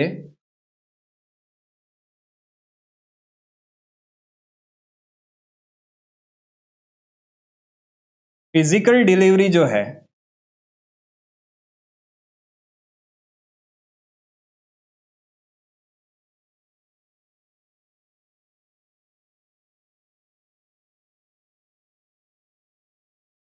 बिफोर 31/12, मतलब यहां पे कहीं पे 3,000 मिल गया था, फिजिकली मिल गया था। इनवॉइसेस बाद में आए, ये 3,000 की इनवॉइसेस बाद में आए, लेकिन ये 3,000 का गुड्स फिजिकली जो है मेरे पास 31/12/2017 से पहले था। इतना क्लियर हो गया? तो मुझे एक सिंपल चीज ये बताओ, हमने क्या पढ़ा था, देखो इधर जाके देखो, हमने काय limited keeps no stock records but physical inventory of stock is made, जब भी उसको काउंटिंग करनी होती है। तो मुझे एक सिंपल चीज बताओ, जब मैं यहाँ पे फिजिकल काउंटिंग करने गया था तब मेरा स्टॉक जो है वो कितना आया, 80,000 रुपीज आया। तो ये जो 3,000 है जो मेरे को फिजिकली 31 दिसंबर से पहले मिल चुके थे, वो इस 80,000 में इंक्लूडेड होंगे ना? क्योंकि फिजिकल काउंटिंग करने गया तब तो वो गुड्स मेरे पास फिजिकली आ गया था, तो मैंने उसको 80,000 में इंक्लूड कर लिया होगा। तो मैं यहां पे ऐसा लिख सकता हूं, ये 3,000 जो है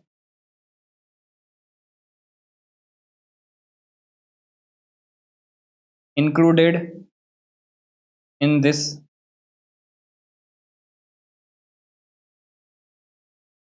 तो हम अगर याद करें तो हम जो है वो क्या कर रहे थे, जब सीधा सीधा जाते हैं तब अपने जो है वो परचेज को ऐड करते हैं।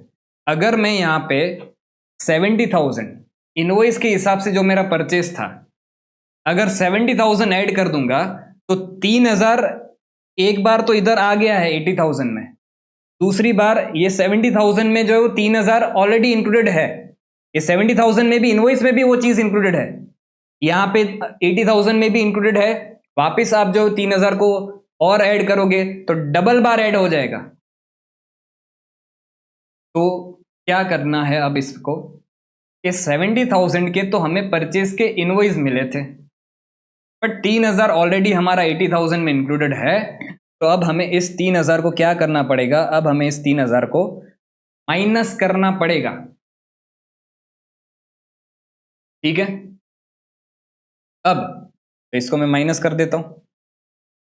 दूसरा क्या बोला है, invoices entered in April 2018 relating to goods received in March 2018 total to ₹4,000। 4,000 का गुड्स ऐसा था जिसके इनवॉइसेस जो है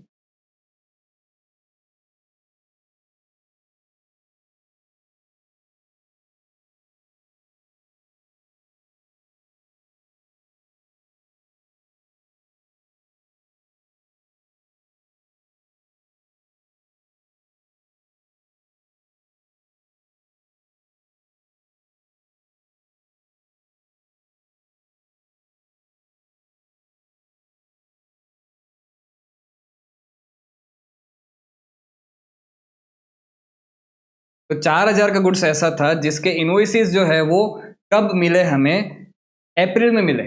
लेकिन ये गुड्स जो है वो मेरे पास आ गया था कब, इस 3 महीने के दौरान। ये जो 3 महीने हैं आपके 31/12/2017 से लेके 31/3/2018 तक, ये 3 महीने के दौरान 4,000 के गुड्स मेरे पास फिजिकली आ गए थे, पर इसकी इनवॉइसेस जो है वो मेरे को अप्रैल में पीछे से मिली, बाद में मिली।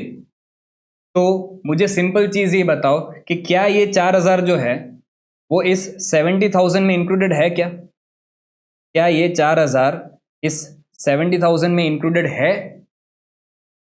नहीं है ना इंक्लूडेड, क्योंकि ये 70,000 तो कैसे मिला कि इस 3 महीने के दौरान मुझे 70,000 के इनवॉइसेस मिले, तो उसके हिसाब से, इनवॉइस के हिसाब से 70,000 का आपका परचेज है। पर ये 4,000 के इनवॉइसेस तो आपको कब मिले? ये 4,000 के इनवॉइसेस आपको मिले अप्रैल में। तो ये चीज 70,000 में इंक्लूडेड नहीं है जो होनी चाहिए थी। तो अब मैं इसको क्या कर दूंगा, ऐड कर दूंगा।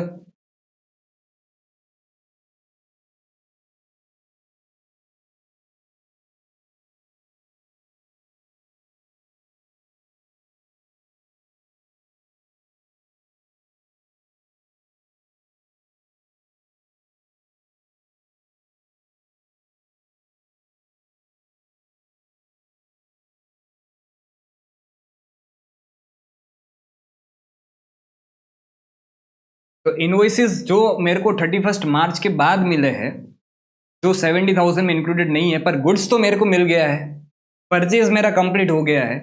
तो इस 4,000 को मुझे क्या करना पड़ेगा, ऐड करना पड़ेगा, भले पीछे से भले इनवॉइसेस फिर आते रहेंगे।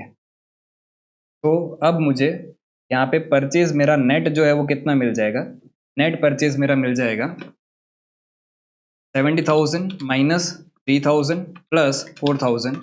तो ये मेरा आ गया कितना, 71,000। देखो एक बार वापस जो है वो शॉर्ट में अच्छे से क्लियर करके बता रहा हूँ। मुझे 3 महीने के दौरान जो है वो 70,000 के परचेज के इनवॉइसेस मिले, पर्चियां मिली। तो मुझे क्या करना है, परचेज को ऐड करना है, और मुझे सही वाला परचेज जो एक्चुअल में 3 मंथ के दौरान जो मेरे को गुड्स मिला है वो मुझे ऐड करना है, इनवॉइसेस के बेसिस पे नहीं, जो एक्चुअल में 3 महीने के दौरान मेरा जो है वो गुड्स आया है वो मुझे ऐड करना है। तो इनवॉइसेस 70,000 क्या है, लेकिन उसमें से 3,000 के इनवॉइसेस ऐसे थे जो गुड्स तो मुझे मिल गए थे कब, 31 दिसंबर 2017 से पहले। तो जब 31 दिसंबर को मैंने काउंटिंग की होगी तब मेरा ये 80,000 में जो है,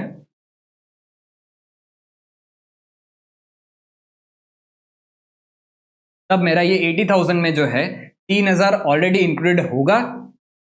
तो एक बार तो आपने 80,000 में काउंट कर लिया, अब वापस क्या इधर 3,000 ऐड कर दोगे इनवॉइसेस के बेसिस पे, मतलब गुड्स आपके पास आ गया था, अब तब आपने ऐड कर दिया, अब इनवॉइसेस भी आ रही है, पर्चियां आ रही है, लेट्स से ये पर्ची है, तो गुड्स आ गया तभी भी ऐड किया, पर्ची आ रही है वापस ऐड कर दोगे, डबल बार ऐड हो जाएगा ना। इसलिए मुझे यहाँ पे पर्चियों के हिसाब से जो है वो 3,000 को क्या करना पड़ेगा, निकाल देना पड़ेगा। और 4,000 जो है, 4,000 की क्या बात करूं, तो 4,000 जो है उसके इनवॉइसेस आपको नहीं मिले थे, पर परचेज आपका हो गया था इस 3 महीने के दौरान। तो अगर इनवॉइसेस नहीं मिले तो वो 70,000 में वो 4,000 इंक्लूडेड ही नहीं होगा। तो अब मुझे इंक्लूड करना पड़ेगा, क्योंकि परचेज तो मेरा इस 3 महीने के दौरान हुआ है, इसलिए मुझे इनवॉइस का वेट नहीं करना है, मुझे इस 4,000 को जो है वो पहले ही ऐड कर देना पड़ेगा, क्योंकि फिजिकली गुड्स मेरे पास जो है वो 31 मार्च 2018 से पहले आ गया था। अगर गुड्स भी नहीं आया होता, परचेज भी नहीं हुआ होता, और इनवॉइस भी जो है वो बाद में हुए होते अप्रैल में, तो वो परचेज ही अप्रैल का माना जाता है। पर यहाँ पे परचेज आपका जो है वो इस 3 महीने के दौरान हो चुका था, इनवॉइसेस सिर्फ आपको जो है बाद में मिले, गुड्स आ गए थे, इसलिए मुझे 4,000 को क्या करना पड़ा, ऐड करना पड़ा। क्लियर? तब मैं यहाँ पे इसको कैसे लिखूंगा, तो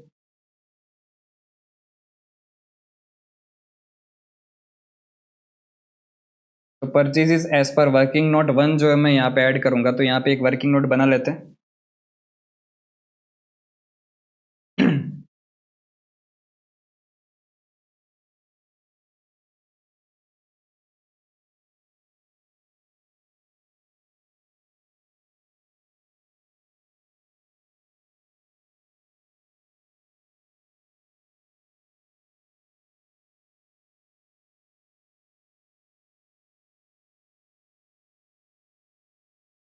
तो परचेज एज पर इनवॉइस जो है वो आपका 70,000 का था। इसमें से गुड्स ऑलरेडी रिसीव्ड बिफोर 31/12/2017, इसको मैं माइनस कर दूंगा और मुझे ऐड करना पड़ेगा क्या, goods received before 31 March 2018 but invoices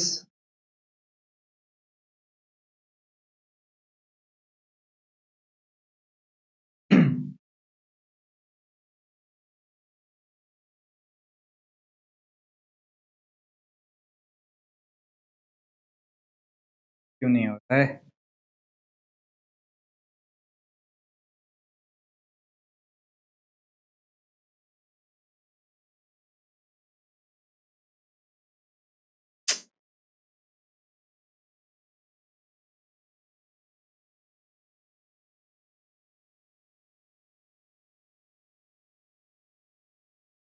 Goods received before 31st March 2018 but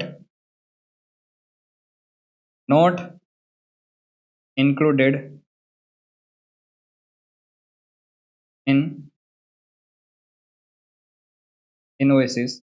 ये 4,000 आप जो है वो ऐड कर दोगे तो आपको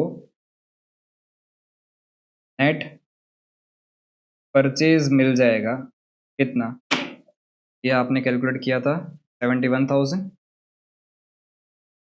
तो ये 71,000 आप यहाँ पे ऐड कर दोगे। ठीक है, सिंपल था, सिंपल तो ये ठीक है। अब फोर्थ एडजस्टमेंट पढ़ते हैं। फोर्थ एडजस्टमेंट भी इसके जैसा ही है, थोड़ा बहुत अटपटा। Sales invoice to customer total ₹90,000 from January to March 2018। Of this ₹5,000 related to goods dispatched before 31st December 2017, goods dispatched to customer before 31st March 2018 but invoiced in April 2018, total ₹4,000। वापिस इसको समझना अच्छे से।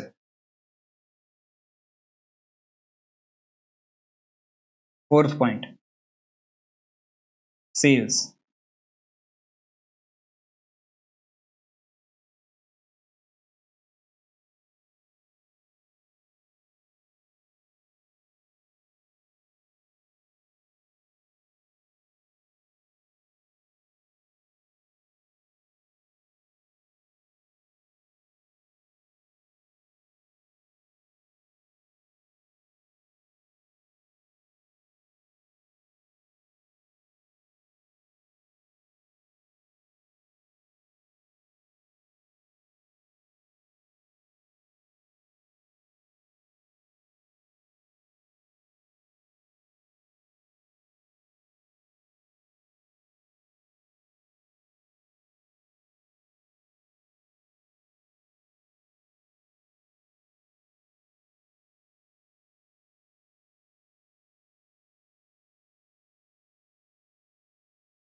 अब बरोबर बना। ठीक है, तो ये समझना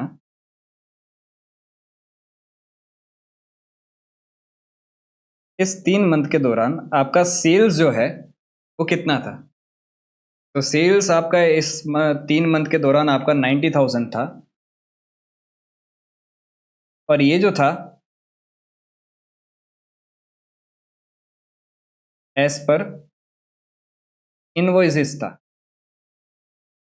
ठीक है, अब मुझे तो क्या करना है, इस पर्टिकुलर 3 मंथ के दौरान कितना नेट एक्चुअल में सेल्स हुआ है वो फाइंड आउट करना है। ठीक है, तो सबसे पहले क्या बोला गया है, of this ₹5,000 related to goods dispatched before 31 December 2017। मतलब क्या कि भी 90,000 आपका सेल्स इनवॉइस के बेसिस पे आपका इस 3 मंथ के दौरान बता रहा है, लेकिन 5,000 का गुड्स ऐसा था।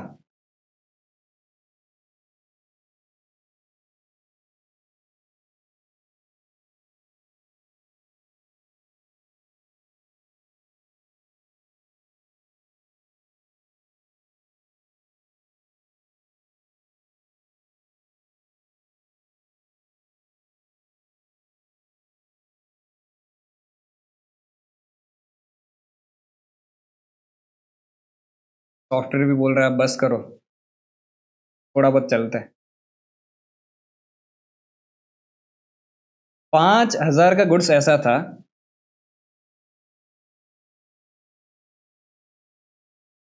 Dispatched before 31 12 2017।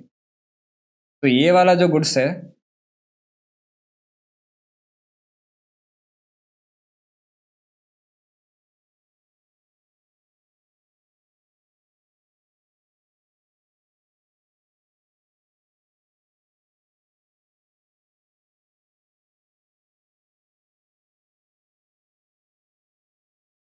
ये कब डिस्पैच हो गया था?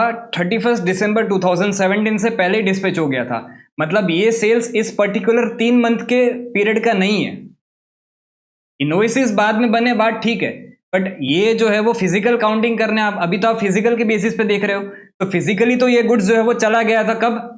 31 दिसंबर 2017 से पहले चला गया था। तो ये इस 3 महीने के पीरियड का सेल्स नहीं है, तो मुझे इसको क्या करना पड़ेगा? इस सेल्स को यहां से निकाल देना पड़ेगा, क्योंकि ये पहले ही हो चुका है 31 दिसंबर 2017 से पहले। इनवॉइसेस अभी बन रहे हैं, ठीक है। अब उसके बाद क्या बोला है? Goods dispatch to customer before 31 March but invoiced in April 2018 total ₹4,000। 4,000 का गुड्स ऐसा था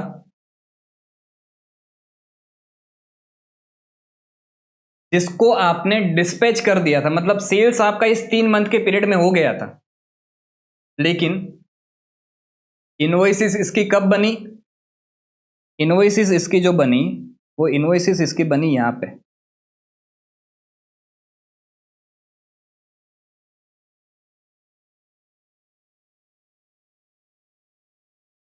चार हजार की इनवॉइसेस आपकी अप्रैल में बनी, पर ये सेल्स एक्चुअल में हुआ कब? ये सेल्स एक्चुअल में हुआ इस 3 मंथ के पीरियड के दौरान, जो ये वाली इनवॉइसेस में इंक्लूडेड नहीं है।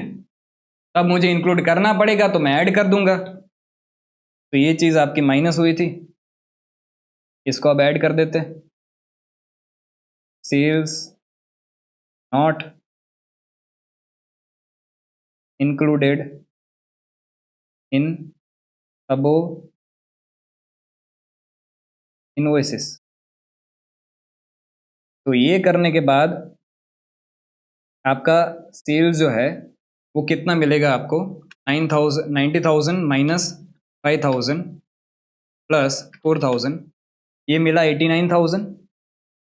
पर यहाँ पे भी काम खत्म नहीं होता है, क्योंकि आगे क्या बोला है? ड्यूरिंग द फाइनल क्वार्टर, मतलब ये 3 महीने के दौरान credit notes at the invoiced value ₹1,000 had been issued to customer in respect of goods return during that period.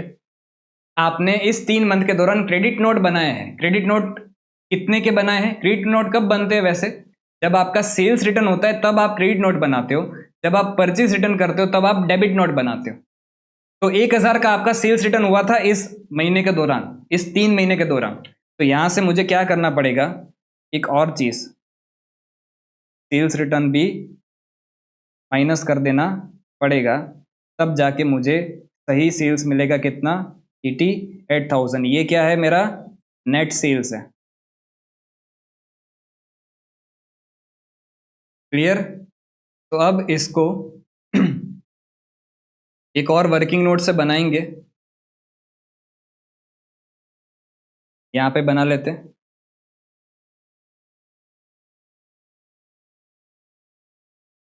थोड़ा छोटे अक्षरों में लिखना पड़ेगा, जगह कम है।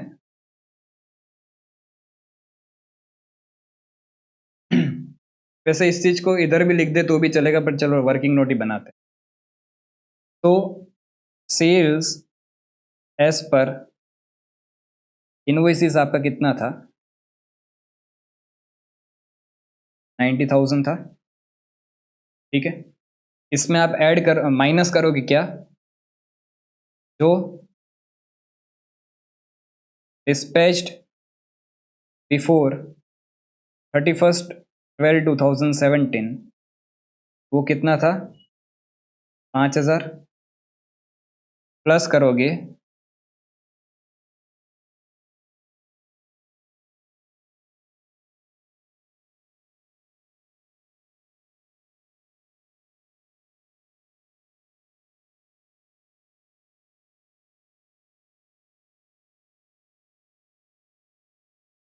कि रबड़ पता नहीं क्यों काम नहीं कर रही है।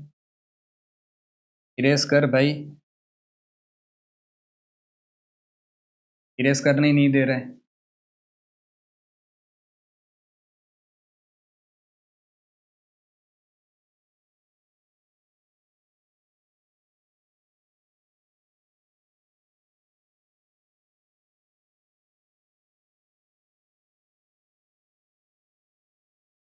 दिया दिया।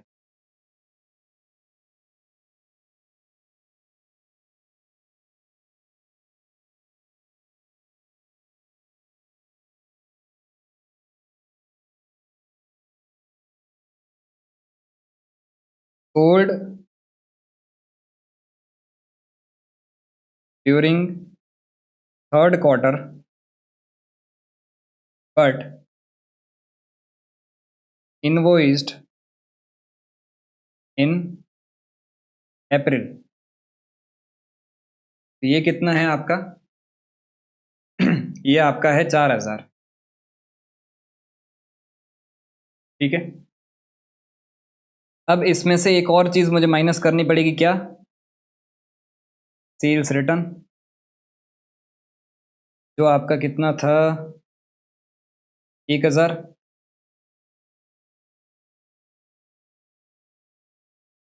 तो ये करने के बाद आपको इधर मैं नेट सेल्स लिख देता हूं। नेट सेल्स कितना मिलेगा? 88,000,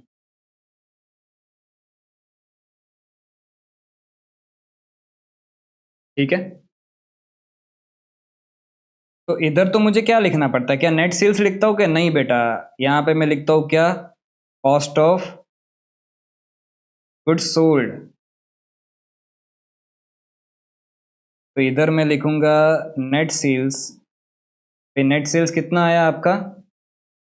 88,000 आया। इसमें से मुझे माइनस करना पड़ता है क्या? Profit eight the rate. Profit का परसेंटेज कितना है? तो प्रॉफिट का परसेंटेज आपका 25% ऑन कॉस्ट है, तो 20% ऑन सेल्स। तो यहाँ पे एट द रेट 20%, तो 88,000 इंटू 20%, ये हो गया आपका 17,600।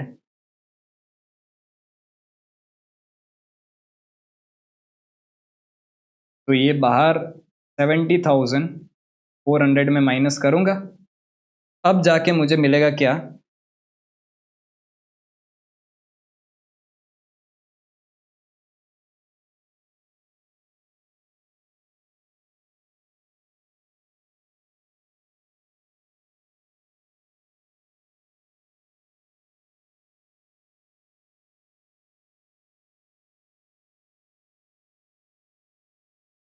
March 31, 2018, तो ये कितना मिलेगा? तो 80,000 प्लस 200 प्लस 71,000 माइनस 1,000 माइनस 70,400। तो ये आंसर मेरा आ गया 79,800। यही मेरा स्टॉक है।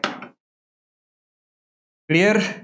बहुत ही अच्छा सम था, हमने अच्छे से डायग्राम से समझा। अब ये चैप्टर का आखिरी सम, क्वेश्चन नंबर 16। 17 तो हमने ऑलरेडी कर लिया है। क्वेश्चन नंबर 16 को जल्दी से 5 मिनट में ख़त्म करते हैं, इजी सम है, और फिर जो है वो अपना इन्वेंट्री भी जो है वो ख़त्म हो जाएगा।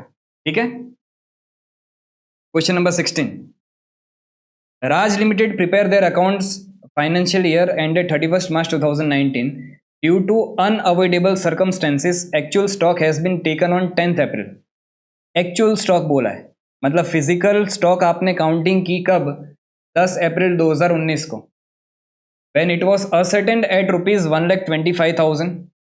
तो फिजिकल स्टॉक आपने काउंटिंग किया 10 अप्रैल को, तो तब आपका स्टॉक निकल के आ गया 1,25,000। ठीक है, it has been found that sales, पहले तो ये लिख देते, फिर वन बाय वन सारे एडजस्टमेंट सॉल्व कर देते। तो stock as on 10th April 2019,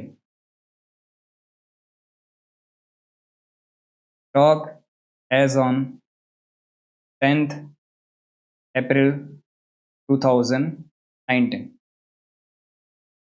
ये कितना निकल के आया? तो ये निकल के आया 1,25,000। ठीक है, अब वन बाय वन सारी एडजस्टमेंट्स देख लेते। Sales are entered in the sales book on the day of dispatch and return inwards in the return inward book on the day of the goods received back. तो actual physically goods जाता है तब sales book में record किया जाता है, जब physically goods return आता है तभी रिटर्न इनवर्ड बुक मतलब सेल्स रिटर्न बुक में रिकॉर्ड किया जाता है। ठीक है, लेकिन अगर परचेजेस की बात करूं तो परचेजेस जो है वो इनवॉइसेस के बेसिस पे ही आप रिकॉर्ड कर देते हो। ऐसा सम हमने देखा था अभी, ये देखो क्वेश्चन नंबर 12, जिसमें हमें फिजिकल स्टॉक कैलकुलेट करना था और यही सेम बातें बोली गई थी। ठीक है,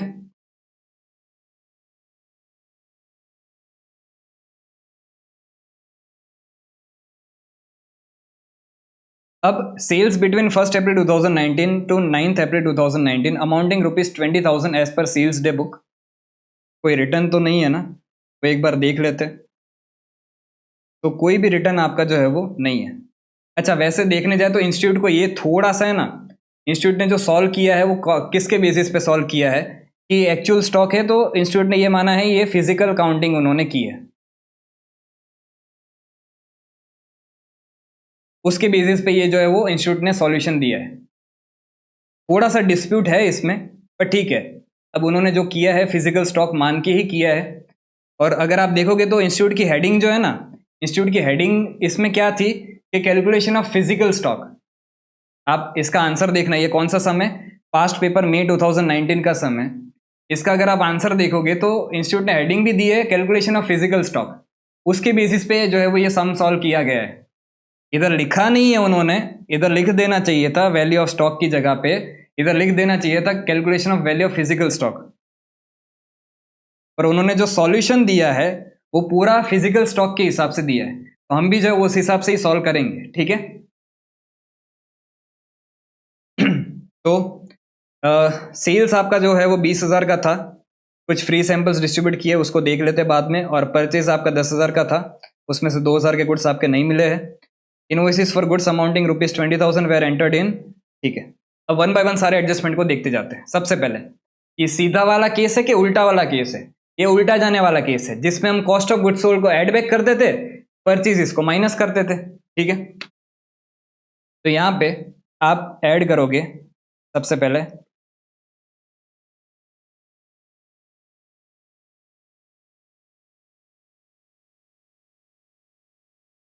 cost of goods sold, cost of goods sold कैसे कैलकुलेट करना था? तो नेट सेल्स,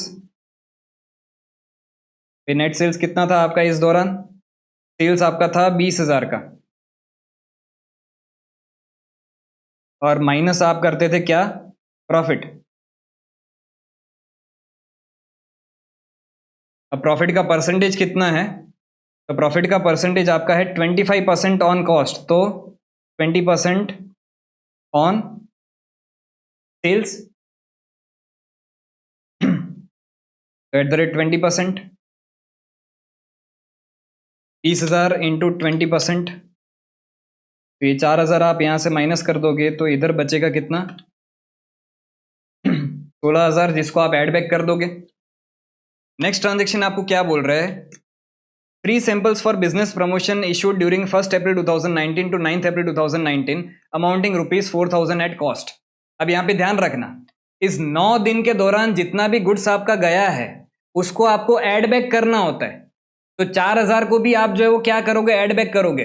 जैसे कॉस्ट ऑफ गुड्स सोल्ड को आप एड बैक करते हो, वैसे फ्री सैंपल्स को भी आपको जो है वो क्या करना पड़ेगा, एड बैक करना पड़ेगा। तो यहाँ पे 4,000 को आप जो है वो क्या कर दोगे, एड बैक कर दोगे। तो फ्री सैंपल्स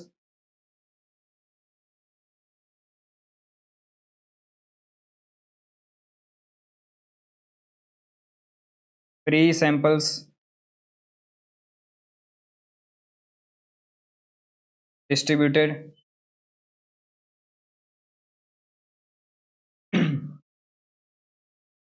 4,000, ठीक है।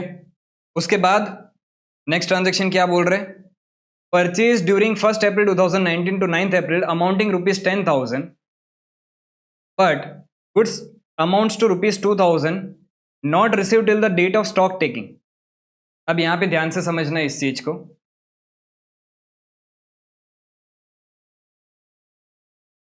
आपका जो है वो 1 अप्रैल से लेके 9 अप्रैल, इस दौरान आपके जो इनवॉइसेस के हिसाब से परचेज है, वो इनवॉइसेस के हिसाब से आपका कितना परचेज है, 10,000 का परचेज है।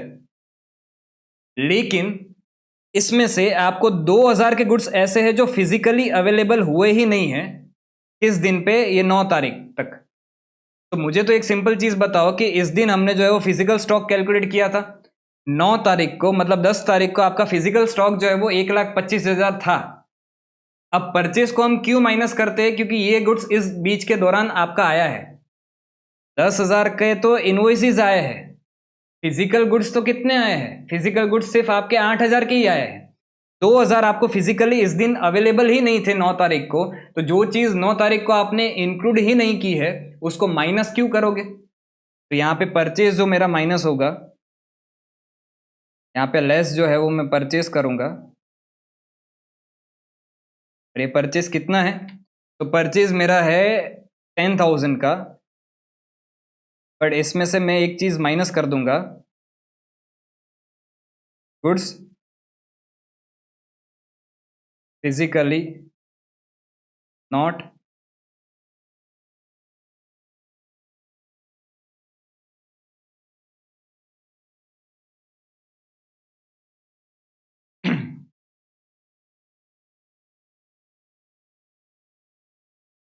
रिसीव्ड। तो ये आपका 2,000 है, तो बाहर आ जाएगा कितना, 8,000।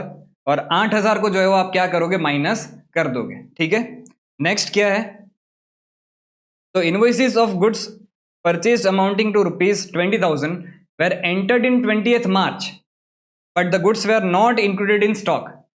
20,000 के गुड्स आपके 28 मार्च को आ चुके थे, लेकिन आपने जो है वो इसको स्टॉक में इंक्लूड ही नहीं किया है।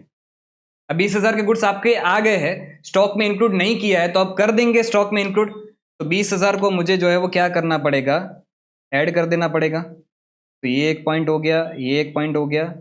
इधर goods not included in stock, तो ये कितना हो जाएगा आपका, 20,000 ऐड हो जाएगा।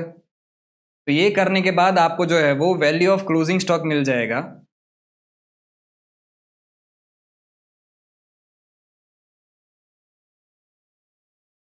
क्लोजिंग स्टॉक एज ऑन 31 मार्च 2019, तो ये कितना मिल जाएगा, तो 1,25,000 प्लस 16,000 प्लस 4,000 प्लस 20,000 माइनस 8,000, तो ये आपका आंसर आ गया 1,57,000। यही आपका फाइनल आंसर है। तो इसी के साथ हमारा जो है वो इन्वेंट्री भी जो है वो खत्म होता है। बहुत ही अच्छे से हमने पूरा जो है वो चैप्टर कंप्लीट किया। आज के सम्स जितने भी थे वो सारे ही इंपॉर्टेंट सम्स थे और बड़े सम्स थे, ट्रिकी सम्स थे, ठीक है। कोई भी अगर आपको डाउट हो इन्वेंट्री वाले चैप्टर में तो बिंदास जो है वो आप कमेंट सेक्शन में पूछ लेना, मैं पूरा सारे डाउट्स आपके सॉल्व कर दूंगा। क्लियर, ठीक है। Thank you.